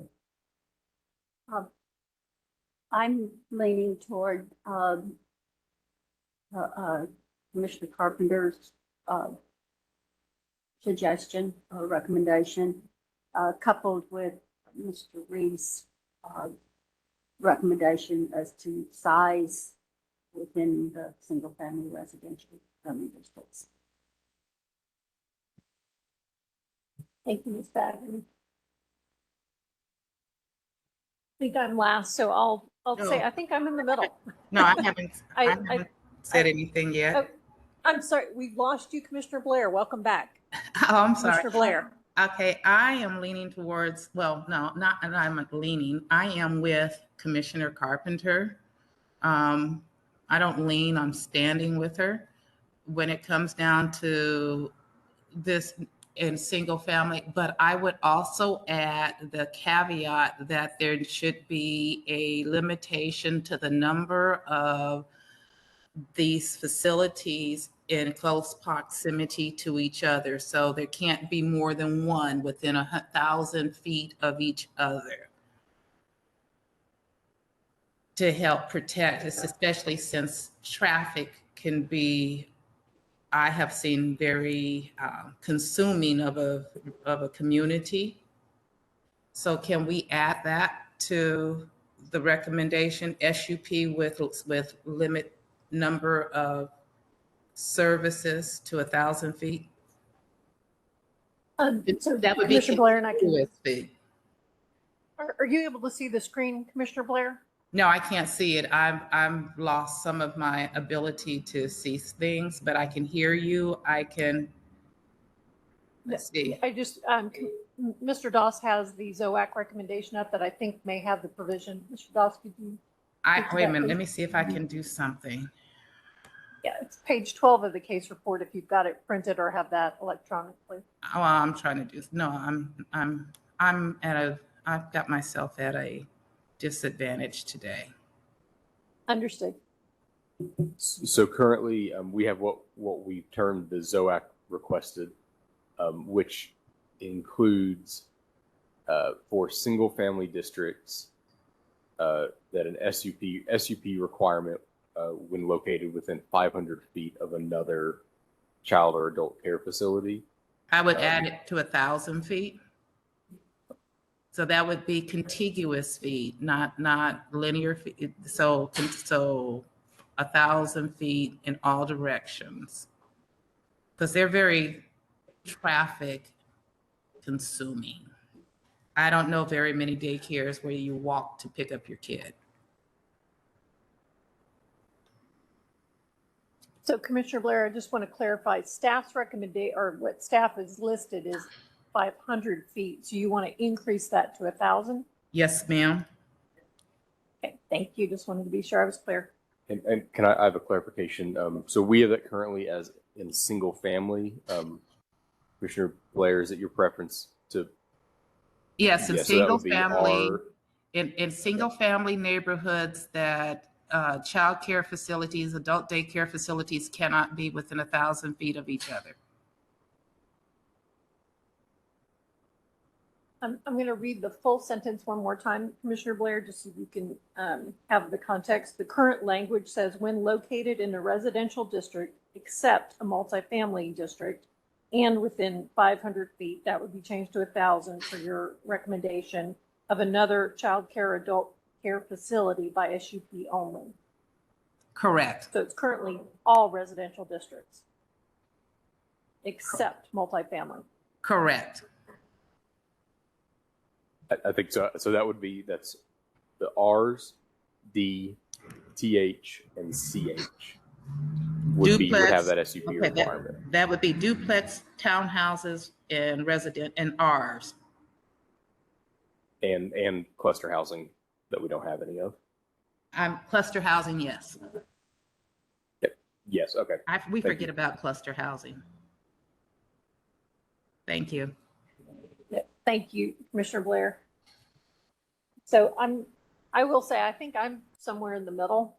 I do think that there are cases, and I can think of many in my immediate neighborhood that are daycare facilities, some that are near schools, some that are in repurposed churches. And to me, size is the biggest factor in considering a by right.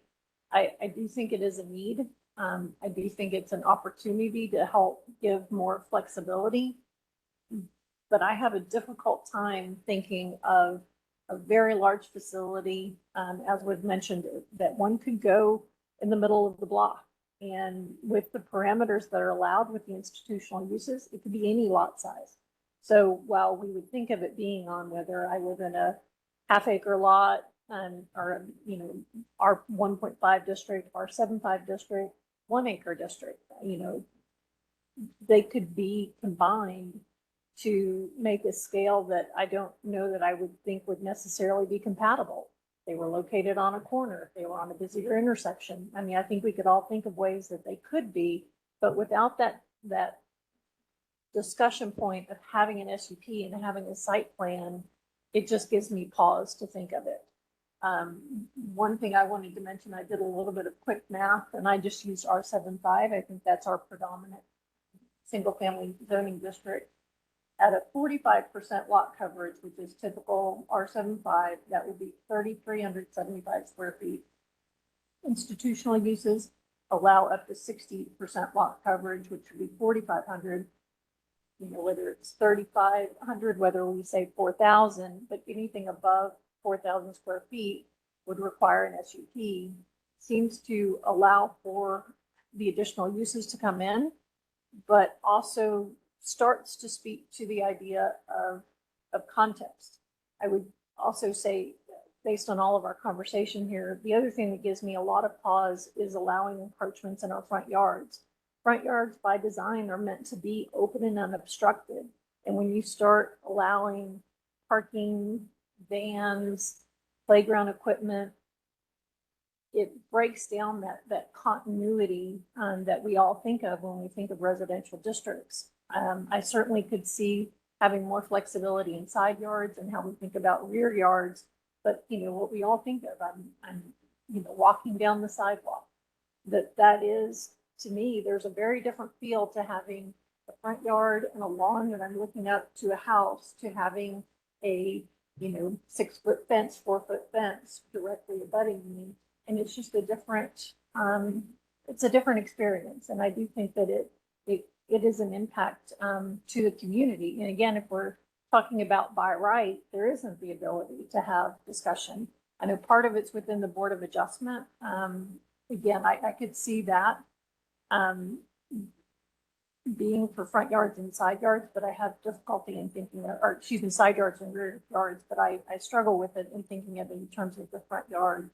I would wonder if the body might consider, you know, adding a square footage provision within, so on the ZOAC recommendation that we have districts that are permitted, to allow it within the residential, retail, central area, all the uses listed. But then in the sentence where we say when located in a residential district, you can, you know, except in a multifamily district, if it's over 4,000 square feet, that it is by SUP.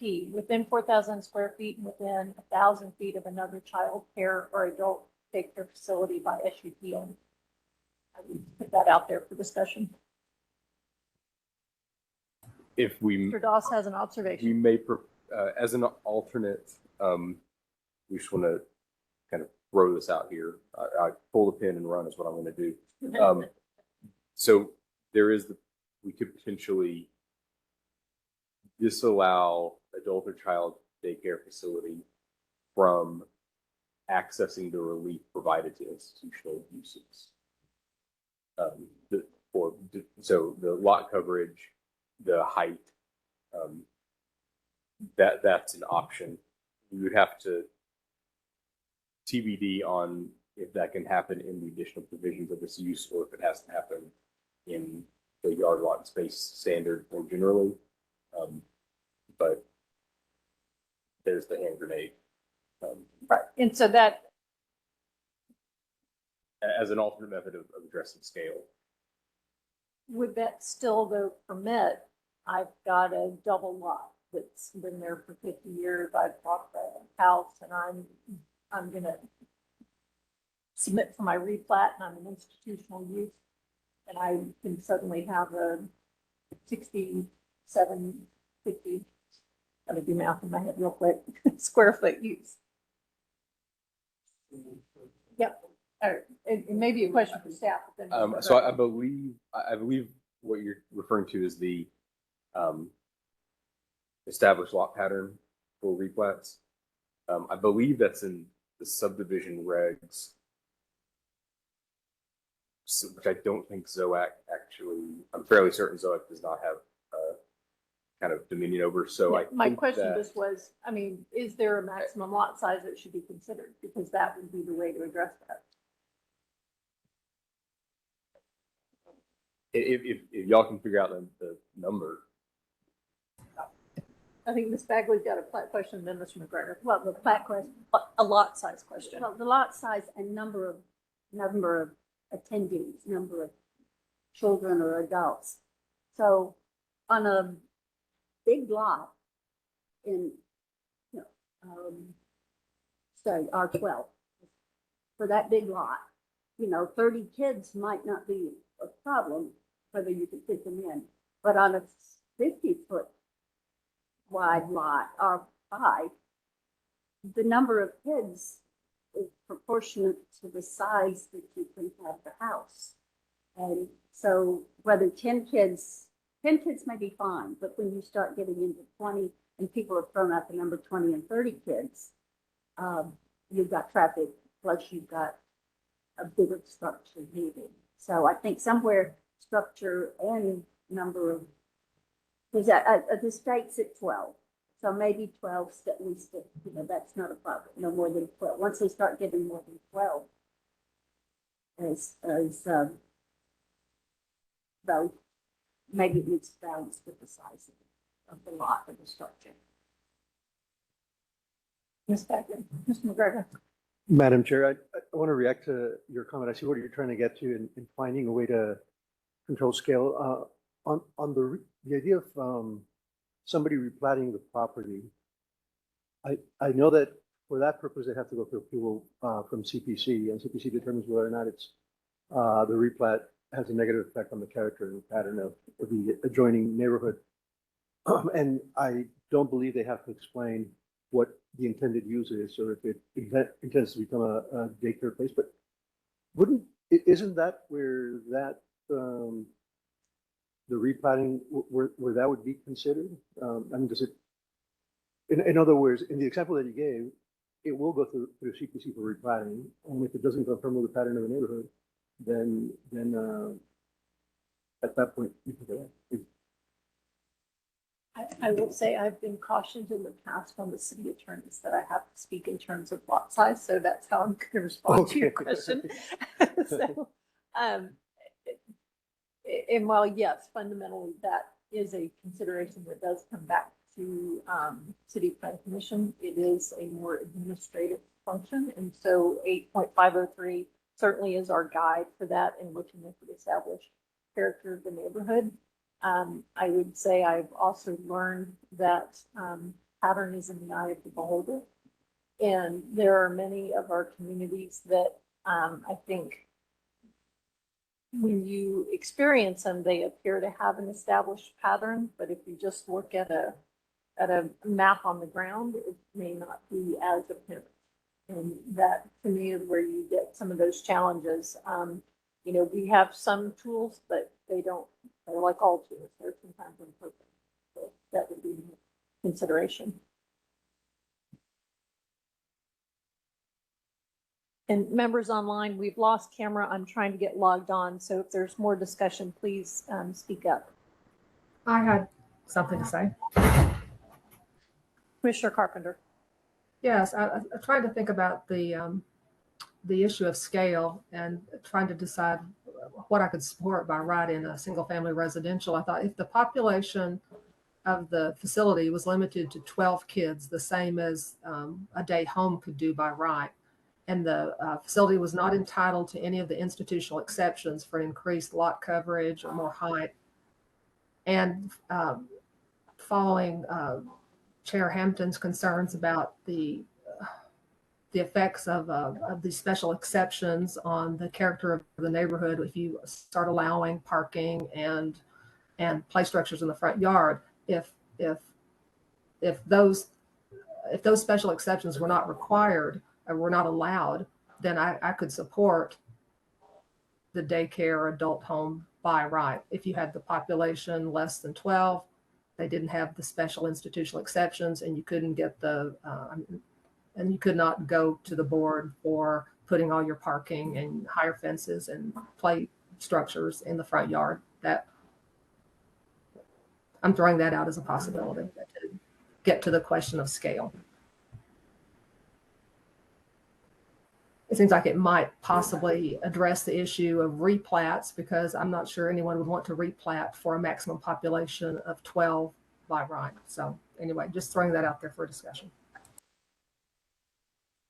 And Commissioner Carpenter, I apologize. I'm trying to get online so that I can see you all. So you said follow Mr. Doss's suggestion to remove the institutional provisions and then include Right, and also the population. Ms. Bagley's. Yeah, Ms. Bagley, but then also to address your concern about the effect on a residential neighborhood of all of a sudden disrupting the pattern of the front yard. If they were going to if the proposed facility was going to put all of its parking, in the rear and its playground structures and the fencing and all, and they weren't asking for any exceptions to the front yard, then it would be virtually identical to a day home. And that, to me, okay, by right, we could do that. If they wanted to build something, more intensive than that, it seems to me then we're get thrown into the world of all the different variables that come in with large scale. So anyway.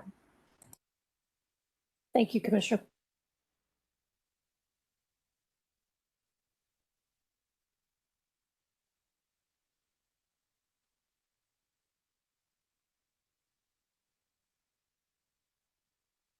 Other discussion, members?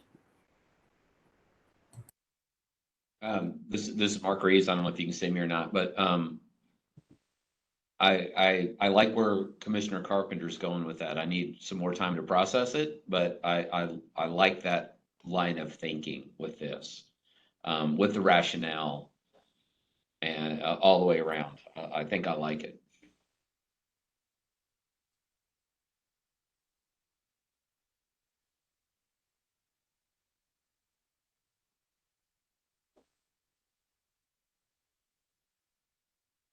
Other discussion? Ms. Bagley? I'm hearing that, but I need to see it before we can really get our arms.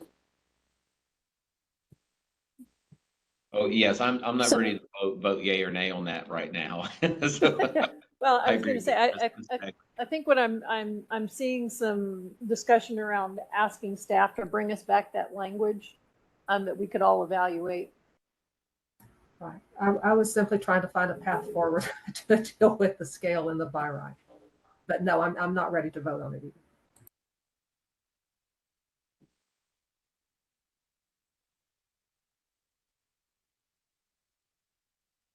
Members, other discussion, or I think we may have a request for staff to amend the ZOAC requested district permitted.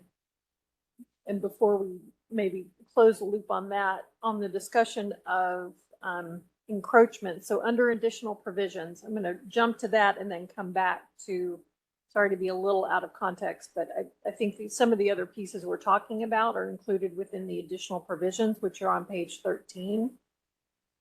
And so we have additional provisions that limit outdoor activities between 7 a.m. and 10 p.m., which are the residential adjacencies that we talked about. Is there any other discussion there? Seeing none. Okay. So that puts us down to our second component, which was Board of Adjustment for special exceptions. And these would be the encroachments into or possible encroachments reviewed by the Board of Adjustment for minimum front, side, or rear yard requirements.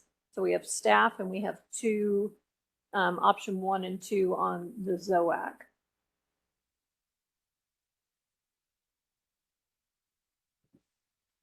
Their discussion there. Ms. Bagley. We talked about not wanting parking in the front yard of residential areas, residential districts. With the staff recommendation and with both the ZOAC ones, looking at that, when it goes to the Board of Adjustment, that's a different ballgame. And could they at that level say, oh, you can park in the front yard if they go to the Board of Adjustment for that? Could they supersede some of the restrictions that we're looking at in the residential requirement? Yes, that is part of the purpose of the Board of Adjustment, is to make adjustments, but it requires noticing of neighbor surrounding property owners within, I think they changed the rules to 300 feet now, and they have to have a public hearing, and they have to, like, the applicant has a burden of proof to show that it meets the standards, whatever standards that happens to be, yeah. as determined by the code, depending on the three I options. just want to be clear that yes, I know that, but I just Well, want to be very clear. Right. Ms. May, maybe if I say it a different way, if this body was concerned about parking within the front yard, by not allowing that within items that the board could consider, that would be a way to address that. Is that correct? So even if we do nothing, if this whole concept of the Board of Adjustment is just totally excluded from this amendment, they could still go to the Board of Adjustment to vary the front yard setback in an attempt to allow parking in the front yard setback, parking or playground, structures, whatever the case may be. But the issues there is that they have to prove the standard of a hardship of the lot of the property. So the land is of a restrictive size, shape, or slope to prevent commensurate development of other similar zoning districts. So that's what the purpose of adding a provision here is, to change the standard to less of, oh, I'm sorry, you've got a tiny lot, or you're restricted by a floodplain and the only place you can put it is in the front yard setback. Or they could even today go to the Board of Adjustment to vary setbacks because there perhaps might be a tree worthy of preservation where the parking facilities or playground would have been located. So they could grant a special exception to preserve a tree right now. Thank you. Members, other discussion on the three Board of Adjustment provisions? I have, Commissioner Carpenter. yeah, I have an issue with making it easier for the Board of Adjustment to allow parking in the front yard. I'd like the special exception path for that in single family neighborhoods. I think it, I think it has a considerable potential for disrupting the character of the neighborhood, and there are neighborhoods that are well equipped to defend themselves and go down to Board of Adjustment hearings, and there are other neighborhoods that are not. And I certainly see I see a problem here going forward. Thank you, Commissioner Carpenter.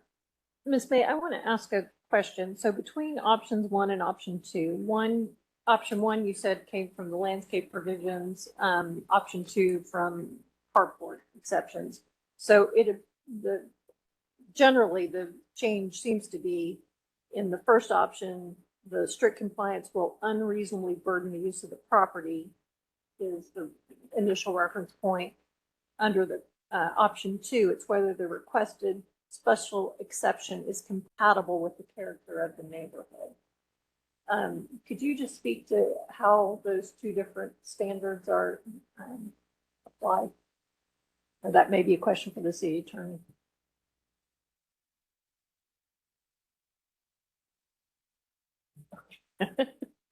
Okay, so I do know that the carport special exception, that they're in the past, they were allowed to consider the materials used for the carport and, you know, how it was designed. And so they would condition their approval upon the elevations of the carport. And, but that we kind of had a wrench thrown in it when the state preempted cities from regulating building materials. So I think that somewhat, you know, altered on exactly how they can regulate the carport materials. And so I do know that whenever they looked at the carport, they were concerned about how it was constructed and what it looked like and provisions like that. Landscaping, obviously, you know, they're concerned about the plant materials that are being used and things like that. So I don't know if that's really helpful, but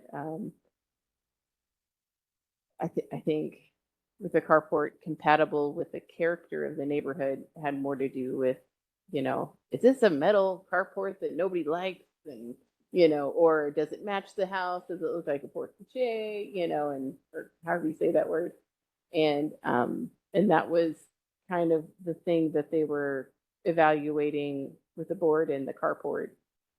And I know a lot of the times that the board, in granting special exceptions for landscaping, they often looked at utilities and if it was under, you know, like Encore or whatever, they might consider that to be an unreasonable burden, you know, because they would have to move, they can't plant under a utility, or you know, they'd have to move it around. And so in order for them to comply with landscaping, it may be an excessive burden because they can't build under the power lines, and then they have to dedicate so much of their property for landscaping. So maybe So that would. Would it be correct that in a residential district that same landscape standard would still be available? We're down either one of these that we might choose, or we might choose option 3, undefined yet. They still have all the, for instance, on landscape, they could still go to the Board of Adjustment for the landscape. Yeah. Exception. Sorry, that just wanted to make sure I had that clear in my mind. Mm-hmm. So I'm just going to start with option 2. In my mind, talking about the compatibility has really been one of my evaluations. If this body were to strike front from the front yard, so the Board of Adjustment may grant a special exception to the minimum side or rear yard requirements for accessory structures for use in outdoor recreation or to the placement of off-street parking. I guess that would also then strike in the front yard when prohibited pursuant, 4.301B is front yard parking. Is that correct? So that whole thing is there. Okay. And then when in the opinion of the board, the special exception will not have a detrimental impact on surrounding properties. And then the standards would remain as listed. The standards would change. We take out the parking stuff in the standards because there's no, the only thing we're talking about parking is front yard. So if you take out the front yard part of parking, we don't need motor vehicle storage, and we don't need placement of off-street parking. It's just little language details. So. But would those still not be possible considerations for the side or the rear yard? So 51A4, the special exception we're allowing is only the special exception is the prohibition on front yard parking. So if you take out the front yard of the parking, there's nothing left to accept. So then you don't need the other mentions of parking in those with double letters. So I'm just going to use CC for reference. The suitability of the size and location of the accessory structures for use in outdoor recreation or the placement of off-street parking, whichever is applicable. So if they needed a variance to their rear yard and they wanted to have a carport that encroached on the rear yard, wouldn't that allow them the ability to ask for that relief? So the special exception, what they're asking for is in Romanet 3. So they can ask for a special exception to the minimum side or rear yard requirements for accessory structures for use in outdoor recreation, so playground, or to the placement, but you've taken out the off-street parking in the front yard, right? I only took it out in the front yard. I was trying to keep it, and again, I'm asking, that's probably why There's it's may need to come back. We don't. Right. Correct. In residential districts, you can park in the side and rear, but we do have a landscaping requirement. So like a landscape buffer is required when you have residential adjacency. So usually you cannot park because you have residential adjacency in these situations. Now, if it was next to a church, then you could park in the side yard setback. But if your side yard was abutting a church or something. Wouldn't a carport be considered an accessory structure? Yes, but accessory structures in residential districts, when they're under 15 feet in height and in the rear 30% of the lot, they can be located in the side and rear yard setback. It's in 4.40. Thank you, Ms. May. This has Yeah. been very elucidating today. Loopholes galore. All So right, members, discussion. Mr. Reeves. a clarifying question. We are looking at this right now under the eyes of no required parking up above that. Correct. That is our current. Yeah, so You were we're right. I did. so we're Our looking at discussion. yeah, so we're applying this to there is no required parking. Therefore, someone would not be going to the Board of Adjustment trying to get their required parking in the front yard with what we're discussing, correct? There, you can provide parking, you're just not required to, but any Right. parking is prohibited in the front yard of a non-residential use in a residential district. Right, because I know when I was on the Board of Adjustment for a while, most of I want to park somewhere that's not intended was because it was required parking, not necessarily because I wanted parking. So I think that's an important differential here. So it does also with what Commissioner Carpenter had thrown out, like if you're 12 or under number of residents, participants, I call them participants, is 12 or under, then this would not apply. You can't get the parking reception, but maybe if it was more than 12, you could. Is there any, does that throw this into light, giving kind of that direction we might be going with the other one? It's kind of like dead reckoning. I'm not sure of the starting point here.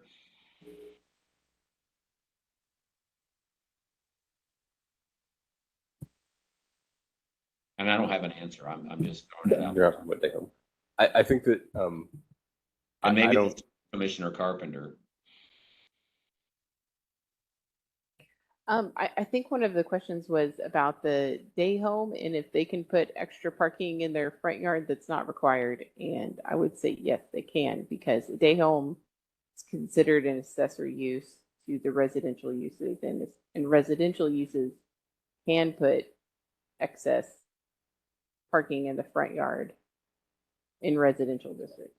Right, but right now we're talking about daycare, not day home, correct?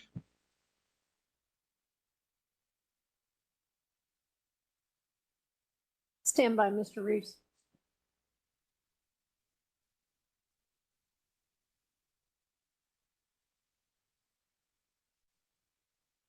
It's up on I think page that left. it's, Have, I know where you're coming from. I think we're talking about the potential, implication, the potential, implementation of SUP requirement for more than 12 attendees, participants, and how does that relate to the allowance of the special exception?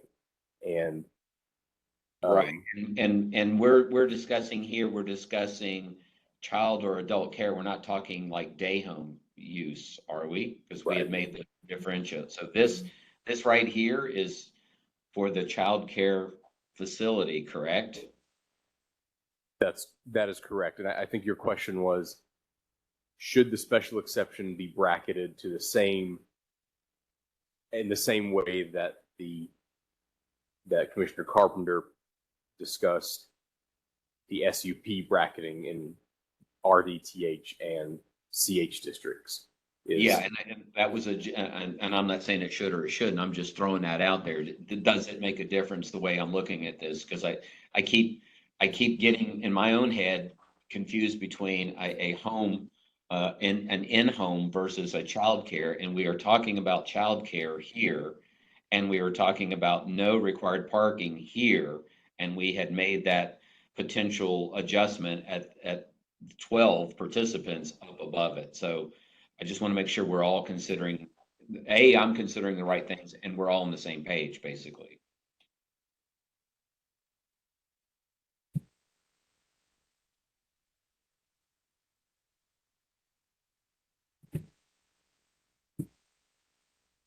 I'm on the same page. Okay. Personally, I think that the key point to keep in the brain is the real difference between a day home and a child care facility that could be in a building that looks like a home is the residency of the operator. If the operator lives there, it's a day home. If they don't live there, it's a child care facility. So we're only talking about this they get there in the morning and they open it up. And that's what we're discussing. So I think that is an open question. If we create this kind of bracketing of 12 participants, is that special exception an option? And in my opinion, I think that in my opinion, staff's recommendation is what it is, and they should be by right. But I think that the special exception, since it is a physical, locational discussion, should be unrelated to how many people are there, should be unrelated to the special, is there an SUP required or not? It should just be, what is the character? How are we affecting the neighbors? Doesn't matter how many kids there are if there's parking in the front yard. Doesn't matter if there's an SUP, if there's parking in the front yard, or if there's a playground in the front yard. In my opinion, the special exception stands alone, and the discussion is really kind of what limitations are there or not there.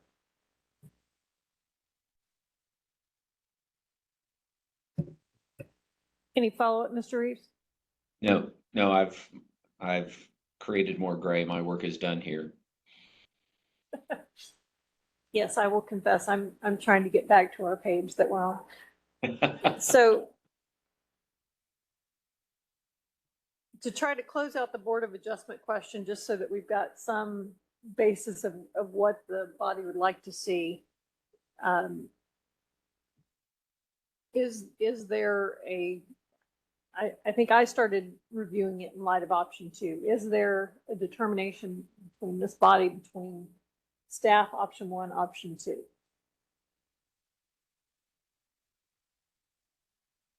I'm with you. I like option 2 better than option 1.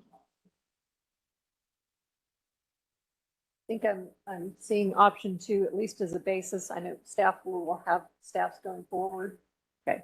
And so, and Mr. Reeves, I may have to, I'm not sure you came to any clarity on this. Do we want any amendments to option 2 in what comes back to us?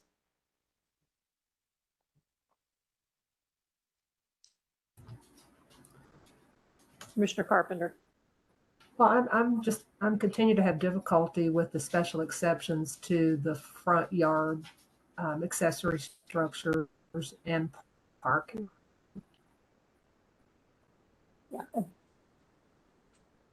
So I think, and Mr. Doss and I will, Ms. May, if the body wanted to see that, I would say, I think I share Commissioner Carpenter's concerns.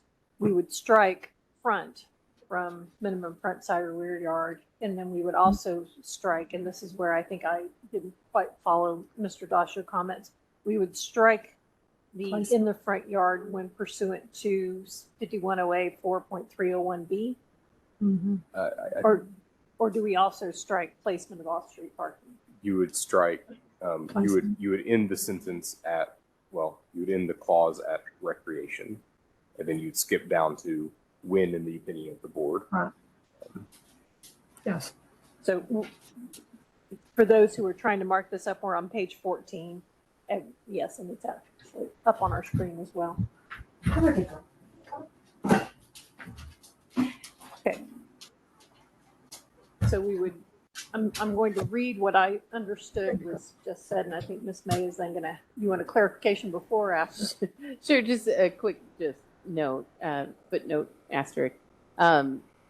Also, I would mention that when I've seen variances for parking in the front yard come up often in the board, it's because it's on a corner lot or a lot goes from one street to another, instead of just like, we don't want any setback ever.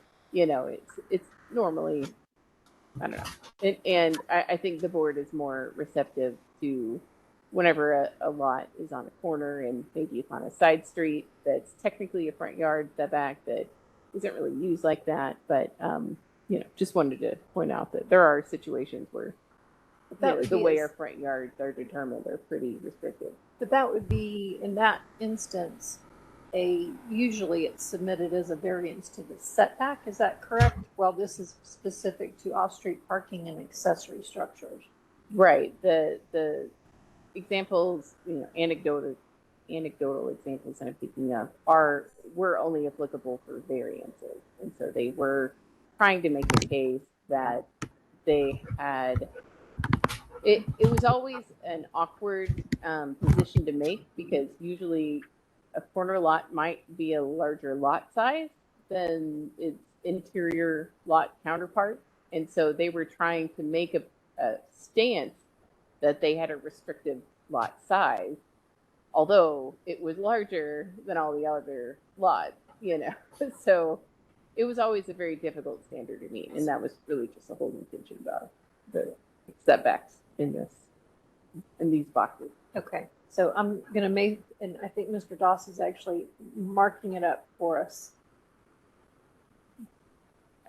So under Romanet 3, and I'm just going to read what it would be. The Board of Adjustment may grant a special exception to the minimum side or rear yard requirements for accessory structures for use in outdoor recreation, when, in the opinion of the board, the special exception will not have a detrimental impact. And then we go on. And then I guess within the AABB, all the double letters, did you also say that we would strike the references to off-street parking within that as well, because it's not applicable? Okay. So that would be within CC. We would just strike or the placement of off-street parking. And same thing in DD. And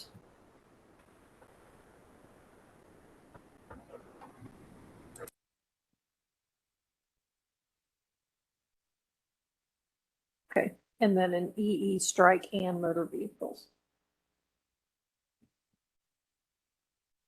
So any discussion on that? And so that would eliminate option 1, and ZOAC requested would be evaluated based on the revisions to option 2. Okay. All right. And then, so seeing no further discussion on that item, I'm going to go back up. Thank you for Mr. Rees for pointing out that I had not brought up Item C, parking, required off-street parking. So the current recommendation is none. Discussion.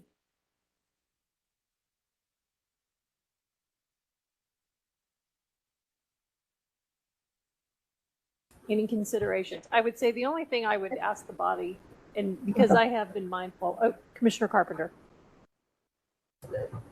No, I mean, yeah, I mean, absolutely none seems a little extreme. I mean, I mean, it seems to me that there ought to be a minimum of at least a couple of parking spaces, because you're going to have a van or two vans, but I'm flexible. It just seems that none is a bit much in a single, or as a bit too little, I should say, in a single family area. Mr. McGregor. So I am okay with none, not because none should not imply that there won't be any parking. It simply says that code will not dictate parking for facility. The facility will, and that the idea behind that is that if you are in that business and you get parking wrong, you will pay for it with your business. So the market tends to make a more accurate decision of the needs for parking than does city code. Having a very minimal amount, I don't have a problem with having really minimal, but again, it won't make a difference because you won't run a facility that doesn't provide sufficient parking for your business. Otherwise, your facility might just not succeed. People will go to the competing facility that does. To me, it's just a principle thing I've learned over time in studying parking reform, that letting the market make the decision has long-term benefits to the economy and a bunch of other things. So won't control that, but I'm okay with having no requirement. Thank you, Mr. McGregor. Well, I'll complete my thought and then we'll see if there's other. I think my observation was going to be, I do agree that, I don't think we have robust requirements. 1 to 500, I think, is one of our more relaxed standards. The biggest thing that I think I'm mindful of is that almost all of the facilities I see have a van, at least one van. And it would seem to me that if it was simply, a minimum of 2 or a loading or some recognition that there's going to be, because there's also going to be staff. I mean, there's going to be cars associated generally with, again, it's the difference between a daycare, adult care and a day home, which the residents on the property, they're likely already there and have their parking accommodated through that use. It seems like we should have something, and I don't know if it's by increasing it to 1 for 1,000 or if we define that it's a minimum of 2 spaces. I'm similar to Mr. McGregor. I've done a lot of reading recently on parking. I have other thoughts that will come at another time. I do think that having some acknowledgement that there will be parking required may be appropriate. Other thoughts? So, yeah, this is Mr. Mark. Reeves. Thank you. I don't know if you can see us yet or not. So, if I had a bus, if I had a van, and the paneling is on the side of it, I could park that in my driveway. Like, I'm thinking it's a single family home and it's been converted to a daycare use, and I have a van and I could park it in the driveway, correct? No, I could not. it could be behind the front yard setback. Okay, so it has to be, so even if I said if I had required parking, it would have to be, it couldn't be in my driveway. It would have to be behind, it would have to be out of sight. If it's It would have to be behind the front yard setback, and there are specific requirements for parking areas for non-residential uses. So I believe one of them is that essentially you have to be able to maneuver in your parking area So you're not backing out onto the street as a non-residential use. That So if we were to say no required parking, that basically, that's apples and oranges though, when we're talking about someone's van. We could say no So required if- parking, and so that means the van would be able to park on the street then? So the van could park on the street today as long, unless it's in some violation of some other ordinance. Again, I don't know if traffic or public works allows commercial parking on residential streets, but if they're allowed to park there today, they can do so. If So any really, parking is provided for a non-residential use in a residential district, it must be behind the front yard setback. Okay. Okay. So Chair Hampton's, I think, Chair Hampton, you were talking about a van, that a required parking space would be required for the van. Well, I don't know that we would define it per se. If we were going to say there was a minimum parking, again, my thought was there would likely be one, but Right. I don't know that we could define it that way. But if we didn't have simply it, I say- mean, yeah, regardless, they could park on the street regardless of whether we have required parking or not. If we had required parking, Correct. and if they were going to park it, they can't park out in the driveway. They would have to be back behind somewhere. So we're really talking about required parking would be for the workers or guests or something along those lines, more than the required parking is for the van. Correct. Okay. I also did want to note that if a parking space is provided, the first one must be ADA accessible, van accessible. Just by the way. And I believe EV ready now as well.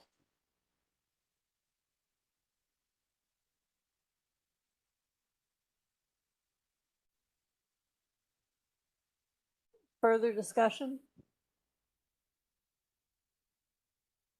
Again, to me, it's kind of that if we were tossing around the 12, if it's like under 12, then yeah, you're gonna have some parking in the street or whatnot. I mean, I live with that day in and day out. But if it was bigger than that, then it's almost like, 0 to 12 participants, none. If over that, then potentially, especially if you're looking at a single family neighborhood, mid block kind of a situation. So question for staff based on that, and we're about to, I think, circle back to our district discussion. If this was written that said required off-street parking is none, and there is a provision that remains that requires the SUP can be above that number. Is that correct? It can still establish. Does that need to be written into this provision? I think it's going to be really difficult to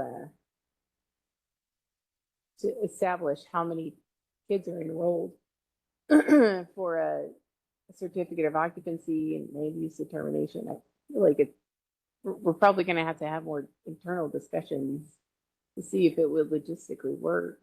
Well, and I know we're coming back to that, but if there was an SUP required, whatever that may end up looking like,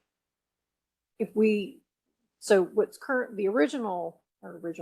the existing requirement is if an SUP is required for this use, the off-street parking may be established in the ordinance granting the SUP, otherwise one space per 500 square feet of floor area. And so if we move that to none, but if there is an SUP, would this provision need to say, if an SUP is required for this use, the off-street parking may be established in the ordinance granting the SUP? Is that needed? No, I don't think that's needed. Like an SUP can require certain conditions, whatever that is, and that could include parking. Historically, we have a lot of SUPs that say, even though your parking requirement per code is 100 spaces, the SUP might say you need a minimum of 150 or whatever. Right. There's a variance that's allowed within that. So are we in agreement on none? Do we want a minimum number established? I mean, like, again, if I had a 2,500 square foot house and we were to say, 500 square feet requires a parking space, and we're looking at 5 required off-street parking spaces, that basically is going to start taking up my backyard.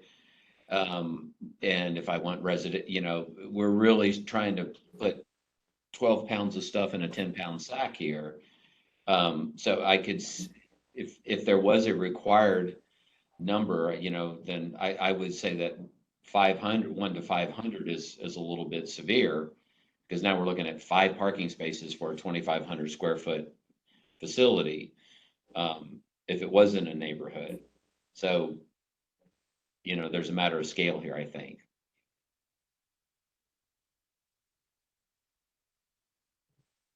So I'm just asking the question. I think we're trying to struggle with, is there a minimum number that may or may not be appropriate? Is it possible to simply say that 2 parking spaces shall be provided, period? And I guess whether it's a minimum or a maximum or provide 2 spaces, established. That is correct. Okay. Sorry, And this then body can make you that know, recommendation. make a recommendation for a Understood. specific So number. Ms. McGregor and then Ms. Bagley. I hear the concern about having too many cars either on the street or within in the front of a house, in the front yard, as long as it's behind the line, right? If we go down the path of requiring a certain number of parking spots to this facility because of number of people or employees working there, then we have to start thinking about the houses next door to the facility and asking the question, if this is a household with 4 cars, because they have a couple kids each with cars, and mom and dad each have a car, or mom and mom and then dad. What does that do to that? Do we not allow that family to have 4 cars because they're creating the same problem of on street and parking close to the garage? So just in principle, the idea that we need to try to predict how to keep this facility clean, I think will likely generate unintended consequences. They're not good. I think I stand firmly by the idea that let the market make that decision. It's not perfect, but it's far better than trying to dictate it from a meeting room in City Hall. That's my point. Thank you. Thank you, Ms. McGregor. Ms. Bagley. Question, in a residential district now, are there 2 parking places generally required in a lot of the residential districts? Each house have 2 parking places For the use. for the yes. use. Yeah. So already you've got, if you're in a residential district, the neighbors only required to have 3. We're not saying how many cars they have, because the kids are parking on the street or across the street, or maybe in the driveway, it's thrown out. But I think just if it's in a residential district, then the 2 parking places are required for all their neighbors. And why would it be different? Or less? I think I think Because that's a question for this body, Mr. Ross, but we would welcome your input. So members, I think the suggestion is, Matt, say again, Mr. Reeves. I said, I think Miss Bagley has a great point there. Okay. And I would just note that for the single family use, it's 1 parking space in the R5 and R75 zoning district and 2 everywhere else, just like Ms. Bagley said. Just a question. Yep, R5 and R75 only require 1 space. And duplex requires 2 spaces per unit. But anyway.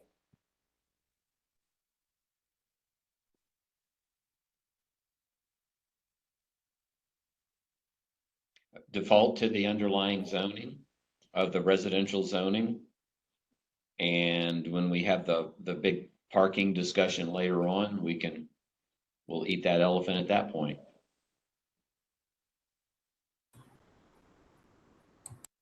Or choke on that elephant. So, Mr. Reeves, I apologize. Did you say your suggestion is that we require 2 spaces? Well, I'm saying maybe it's whatever the underlying zoning is. If it's a 5,000, if it's R5,000 or R5, then it's 1, and if it's R75 or greater, then it's 2. That's better than the 1 per 500 square foot of floor area, I think. Okay. Sure.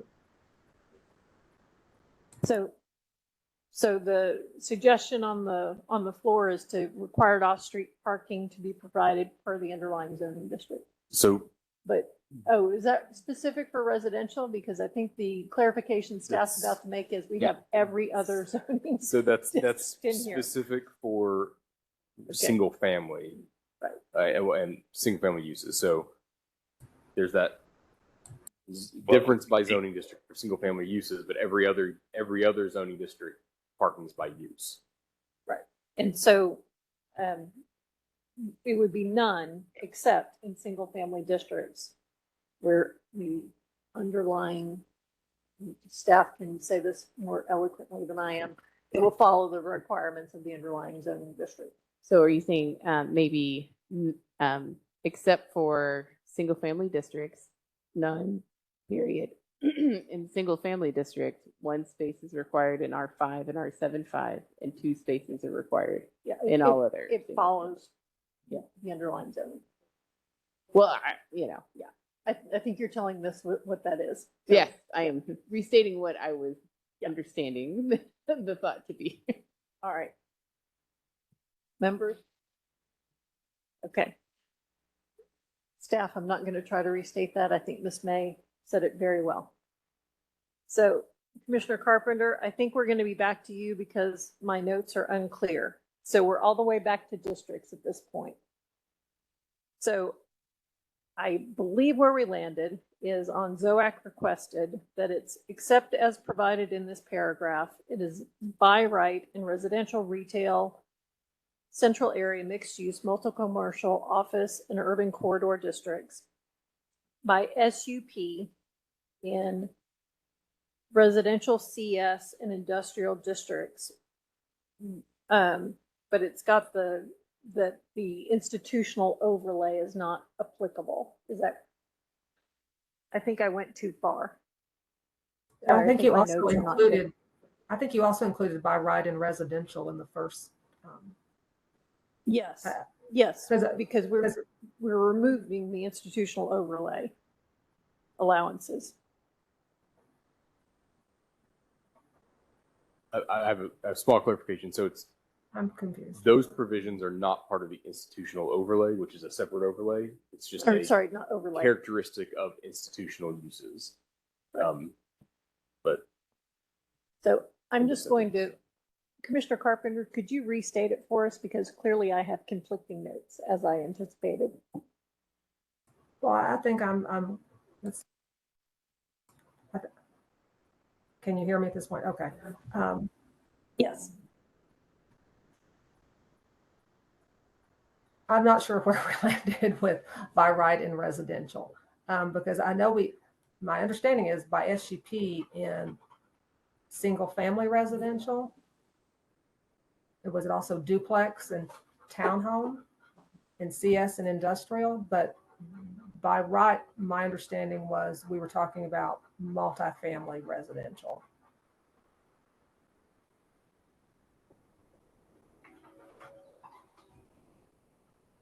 Retail, central area, mixed use, all that. I mean, my confusion is where we landed with residential. Because my understanding is we were okay with by right in multifamily, but by SUP with in single family duplex townhomes. But then there was also something put forward. I mean, I threw it out there for discussion that you could be by right in a single family residential if the population the client served was less than 12, they were not entitled to the institutional exceptions in the code.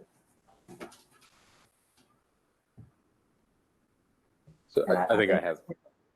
Okay. Okay, and I think I follow you. Where I lost it is I was using square footage. I think Okay.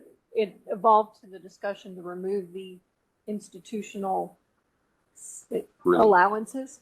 And so I think Whatever they Mr. are. Goss is going to take a pass at it. Okay. Yes, I'm going to say it and then let y'all talk, and I'm going to type it after I say it. So my understanding was that essentially we would, the line would be 12 attendees. Again, as Ms. May mentioned, that will be difficult to establish, to track, to adequately kind of keep records of that at the CO level. But essentially, in single family districts, or well, in RD, TH, and CH districts, the line is 12. More than 12 is an SUP, and there you go. Fewer than 12 would be by right in those districts, with the disallowance of the institutional yard, lot, and space standard relief. That's the coverage and the height. And additionally, I believe no BDA special exceptions to either outdoor recreation equipment or parking if front yard parking, if front yard parking continues to be a special exception. So essentially you would have numbers 12, fewer than 12 by right, no relief, greater than 12 SUP, but you have the option of BDA, you have the institutional yard lot and space standard relief, but you also have the SUP that can control that can limit those things. If that's incorrect, tell me. I think that's where we landed, but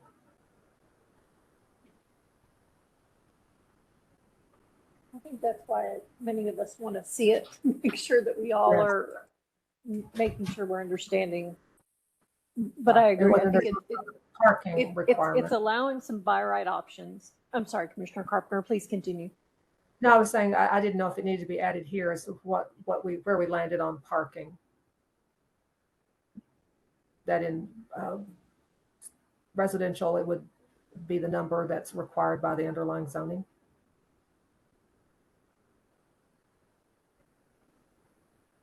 But I'm going to circle back to that one. Yeah. Because Okay. I think where parking landed was that it was none, except for that single family would follow the underlying zoning, which I think is what you said. Okay. I think everybody was nodding for that. All right. And Ms. May. If I could, I would just say the bonuses that are proposed, I think are not really going to address the need of getting more facilities. Like, I think like if that's just not a concern of this body, I mean, that's just not a concern. And it probably would be easier in enforcement and implementation if we just kind of stayed SUP in residential districts, because you can do by right the day home. So it's like adding an extra layer of complexity that may not be beneficial in the long run. It would be just extra complication when it doesn't really provide any benefit. So, but wouldn't the benefit, and again, I think that may be whether 12 occupants becomes the metric or whether it's a square footage, but it's adding a by right facility that doesn't exist today. I mean, I think that's certainly what I'm hopeful that we're going to land on, but not one that overwhelms the scale of the community. I mean, it adds a by right option, but it also detracts a resident, that might be beneficial to make sure that it is compatible. So, I mean, it I don't know if it's going to accomplish the goals of adding more capacity in our, when they could do it by right with a day home. So, thank you, Ms. May. So I'm going to try to summarize where I think we landed and then let everyone decide if we're hearing this again or if we have different thoughts. So I'm starting on page 11. So on our institutional and community service uses, we're striking adult daycare facilities, item 1. We're combining it with item 3 for a new definition for child or adult care facility. Amended text as listed. I think staff recommendation will continue forward. ZOAC requested will include a residential by right. Will keep the SUP for CS and industrial and add an SUP for residential districts modeled around a 12-person by right over 12 by SUP, and staff will look at that for clarity that if it is by right, the allowances for institutional uses would not be allowed or not be available.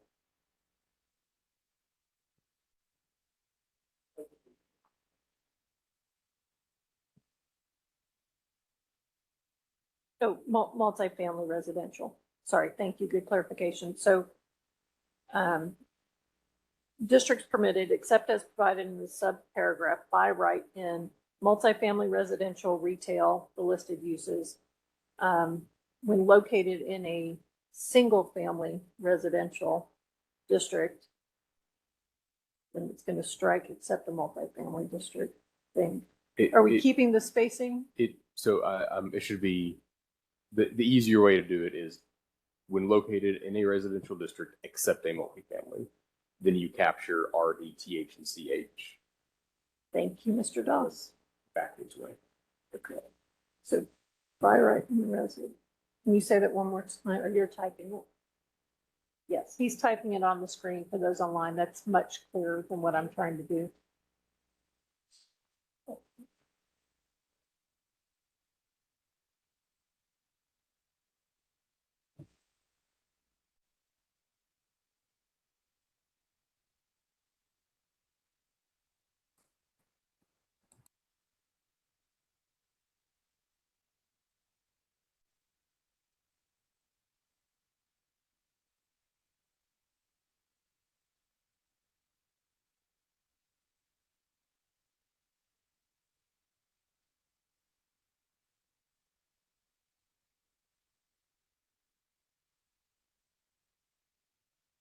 The first box is our current. So ZOAC 1 is, as Ms. May mentioned, getting into this line between 12, fewer than 12, less than 12, it may be adding this layer of complexity where staff would rather you, I'd rather you just do SUP in single family districts than adding what's essentially you've created a whole new use of small childcare facility that has all these kind of little special things about it. In my opinion, let's just keep it as SUP. If that's the desire. Let's just go get approval from City Council for them. Then I don't think box. Well, So box 1 is basically what's in the case report changed from 500 to 1,000 feet for the SUP requirement. I'm working on typing up the rest of this, the 12. which is the one that staff's raising a potential concern about how that would be implemented and How do you track it? How do you complexity. verify it? Okay. Your CO is going to be, it's just going to be a lot of kind of. And understood. Yeah. So if we do quote 2, except as provided in the sub-district,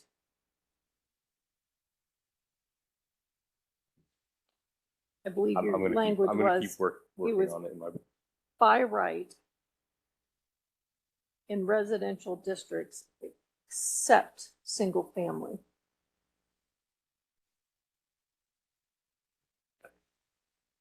And with the, right. And with the thought of the, or the pushback against the idea of institutional uses having more lot coverage and no maximum height, I think, we could easily add that as an exception for daycares, or what are we calling this? Child or adult daycare facilities. Like, we could not allow it in those yard lot and space provisions that allow it. I mean, we don't need to do it in the district because it just says like 45%, I think, for non-residential uses in most single family districts. And I think maybe it's 25%. I don't remember. It's pretty small, but we can put that in there, and that would be a lot easier, I think, to understand in the implementation of whatever the final product is, to not allow these daycares for adults and children to have those additional allowances, if that's, the sticking point.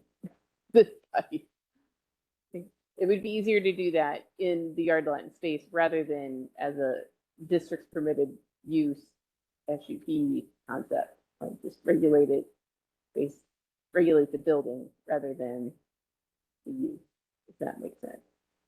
Sorry. So I think Mr. Doss is typing kind of the current discussion, and then the second approach, as Ms. May was outlining it, would be to essentially define the size that would allow it by right. Is that correct, Ms. May?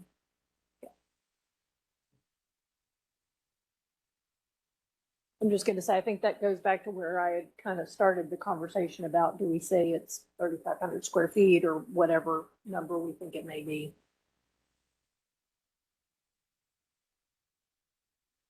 Ms. Bagley? What's square feet not be easy quantifying is or adult.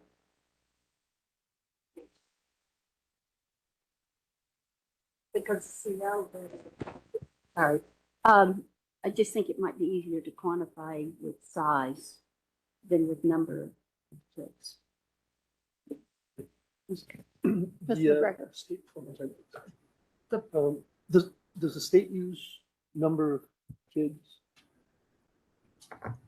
So the state would say, in your classroom, for whatever age group that classroom will be used for, it would set like an occupancy limit on how many kids can be in that size classroom for that age group. So it's a pretty high number. It's like a pretty high. You can fit a lot of kids in a smaller room that I would, prefer as a mother. But yeah, there are some occupancy limits set by the state for, and it's not called occupancy. I think it's just like the maximum. Yeah, it's attendee. It's I attendee. think There it's we go. the But it's kind of language like that's in our report. No, you're good. a little bit. Well, I guess as Mr. Doss is typing this, I'll just ask the question. If a square footage gets us to the same general component as an attendees, is that, to me, that's also the difference between the state licensing versus our zoning code. And to me, would meet the intent. Commissioner Carpenter. Well, I think the problem with setting a square footage is if you have a 5,000 square foot lot and you're making a 4,000 square foot size limitation, it makes a big difference on a 5,000 square foot lot if you're looking at a half acre lot or R75 or whatever. So I think there's a difficulty with setting just a one single square footage for the building. And I'll just add at this point, I'd be fine with just keeping the SUP requirement for everything but multifamily. You know, I was trying to find a by right option in residential that seemed to address the concerns that different participants were bringing up. No, but- I agree. That's where I was as well. And I mean, I saw it as offering additional possibility for by right, because that way to do something that's essentially the scale of a day home, at least the person wouldn't have to live there. You know, for a day home, you have to live there and you keep children in your own home. This would allow, an existing single family structure to be repurposed as a daycare, but no one would have to live there. But if staff feels that, we're just going down the slippery slope of too much regulation, I'm fine with just going back to, or I don't know if we'll go back, but whatever we get to, just an SUP for everything but multifamily residential that's in the residential category. So I do have a question, because it says in our materials on page 4 that there's 87 HHS licensed in-home centers are in single family districts, all of which are currently allowed by right when the number of attendees does not exceed 10 children. So how is that monitored currently? Because It's not monitored because those are accessory uses that don't require COs. Okay, but unless they have 12, in which case they should have a CO because we limit you to 10 in a day home. right. So so we're saying limited to 10 by right in a daycare, and you're saying that we can't monitor that, but we're monitoring it on this side. Or am I just completely in left field missing something? So I think it's kind of coming back to the difference of if people are operating uses illegally, they don't tell us when they do that. So there's not really a way for us to So directly. you're saying, so I'll try to throw you a lifeline here because I'm not buying it. You're saying that the in-home license centers that exceed 10 are currently a problem, and therefore we don't want to exacerbate that problem by also doing it in a by right daycare center. Is that what you're saying? I wouldn't characterize them as a problem. All we're saying is HHS has licensed 87 in-home centers in single-family districts. Those under their license are allowed to go up to 12, depending on their license. Some of them are limited to 3, some limited to 6, and some limited to 12. But our standards for a day home, the accessory use, limits you to 10. So there could be a licensed in-home care facility providing care for operating legally under their state license, providing care for 12 children that is operating either they might have an SUP from us and a CO as a child care facility, or they may be operating unbeknownst to us as essentially as technically they would be an illegal child, unCO'd, unpermitted child care facility. I don't. They would require an SUP technically today. Yes, that is correct, and a CO. Whether they're 10 above 10 or below 10, it doesn't matter. They would have to have an SUP. No. So if they are under city regs for a day home, they can go up to 10 as an accessory use Without by right, without an SUP, without a CO, because it's an accessory to the residential use. But that is operating under the assumption that the operator, it's their house and they live there, and the kids come to them, because it's accessory to the residential use. Okay.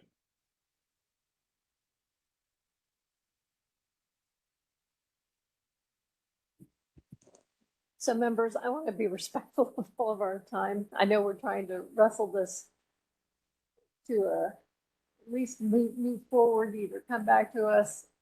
I know I will say based on some of this discussion, I'm wondering if the complexity has perhaps rendered this not a good solution, but that is up to this body to determine.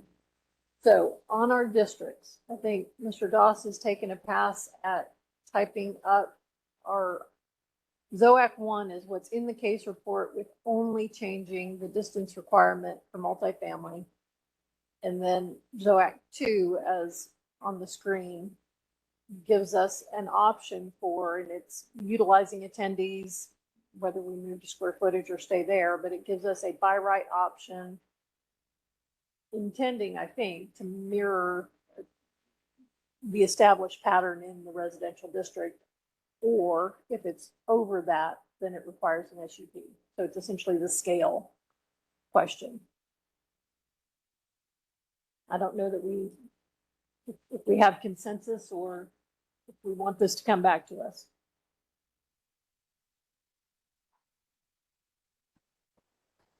I think it needs to come back. I think it does also.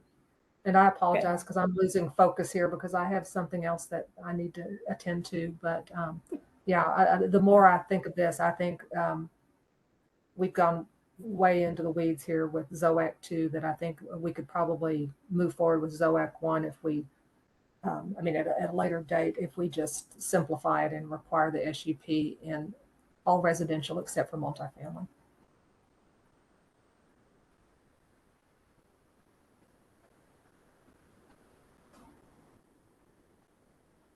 So it's definitely coming back. Do we want 1 and 2 to come back? There's a suggestion that was made that we take ZOAC 1, remove residential, which it remains by SUP, or excuse me, single family residential remains by SUP. So it would take ZOAC 1, districts permitted, except as provided in the subparagraph by right in multifamily, residential, retail, central area, mixed use, multiple commercial, office, and urban corridor districts by SUP in single family residential, CS, and industrial. And then maintain when located in a residential district, except multifamily and within 1,000 feet, excuse me, of another daycare facility. I think that actually gets struck if we keep it by SUP in single family residential. That's it. Yeah. I think in the second sentence, it would have to say by SUP in residential other than multifamily.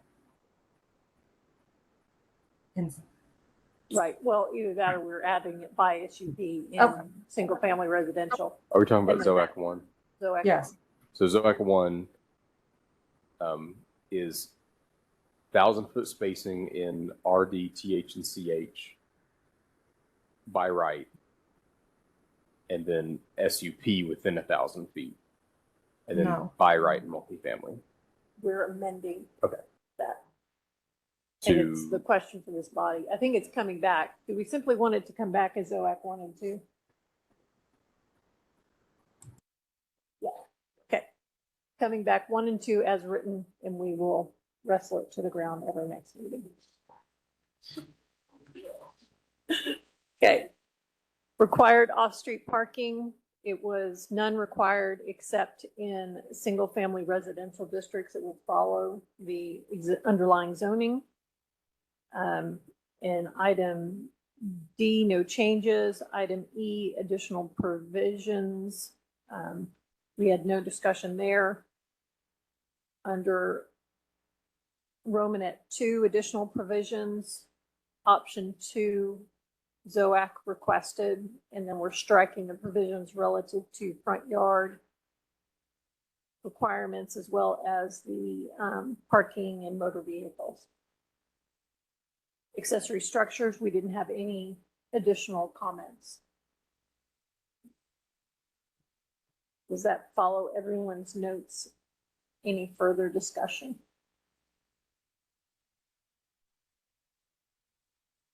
I think we're going to have a robust discussion on districts at our next meeting. Mr. Doss. I want to clarify. So the only thing that would come back for discussion would be ZOAC 1 versus ZOAC 2 on the districts. Is that correct? Everything else there's consensus on update the ZOAC request to be as discussed today. I will make my only question of staff. Is staff in agreement with the Board of Adjustment? Because that was our other box. So I think staff maintains our recommendation of keep it simple, for lack of a better term.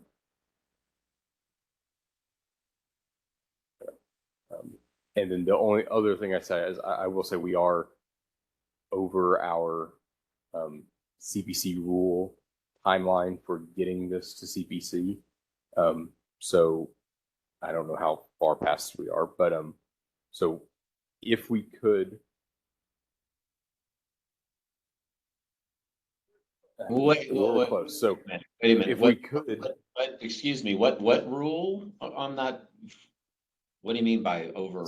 Yeah, So the CPC rules of procedure dictate, I don't have them in front of me, so I don't know the exact times, but once a code amendment is authorized, we have a certain number of days to present the item to ZOAC. Once ZOAC hears that item for the first time, or once they hear that and discuss it, there are a certain number of days that are allowed to pass before ZOAC is supposed to send the item to CPC. Whether or not there is a recommendation of a change or a recommendation of no change, it's supposed to go back to it's supposed to be sent to CPC within a certain number of days. So then CPC can then discuss and make a recommendation to City Council. I don't know if that's going to City Council. So the timeline. So it's 90 days. 90 days after submission of the item into the committee. So, okay, so we are fine. I was thinking of the December. So I apologize. We're not there. We first presented this May 2nd. So, Mr. Reeves, I got think we have another follow-up question. Mr. McGregor. Not to make the date much longer, but so is parking reform then past the deadline? Okay. yes, on the record, yes. Okay. Yeah, and that's what I was just like, I received some grief or heard a lot of grief that we didn't debate 80 short-term rentals longer, but I'd never heard a deadline before, so that's why I'm like, what? Beat me with the right hand or the left, but not both. So thank you for the clarification, Mr. Doss and Ms. May, for confirming that we are still on track with our schedule. So we'll have 2 boxes on this item when it comes back before us. Any further discussion? Hearing none. Staff, are we clear? I think you've typed up our 2 options as we were here. So any further clarification needed on the request? Okay.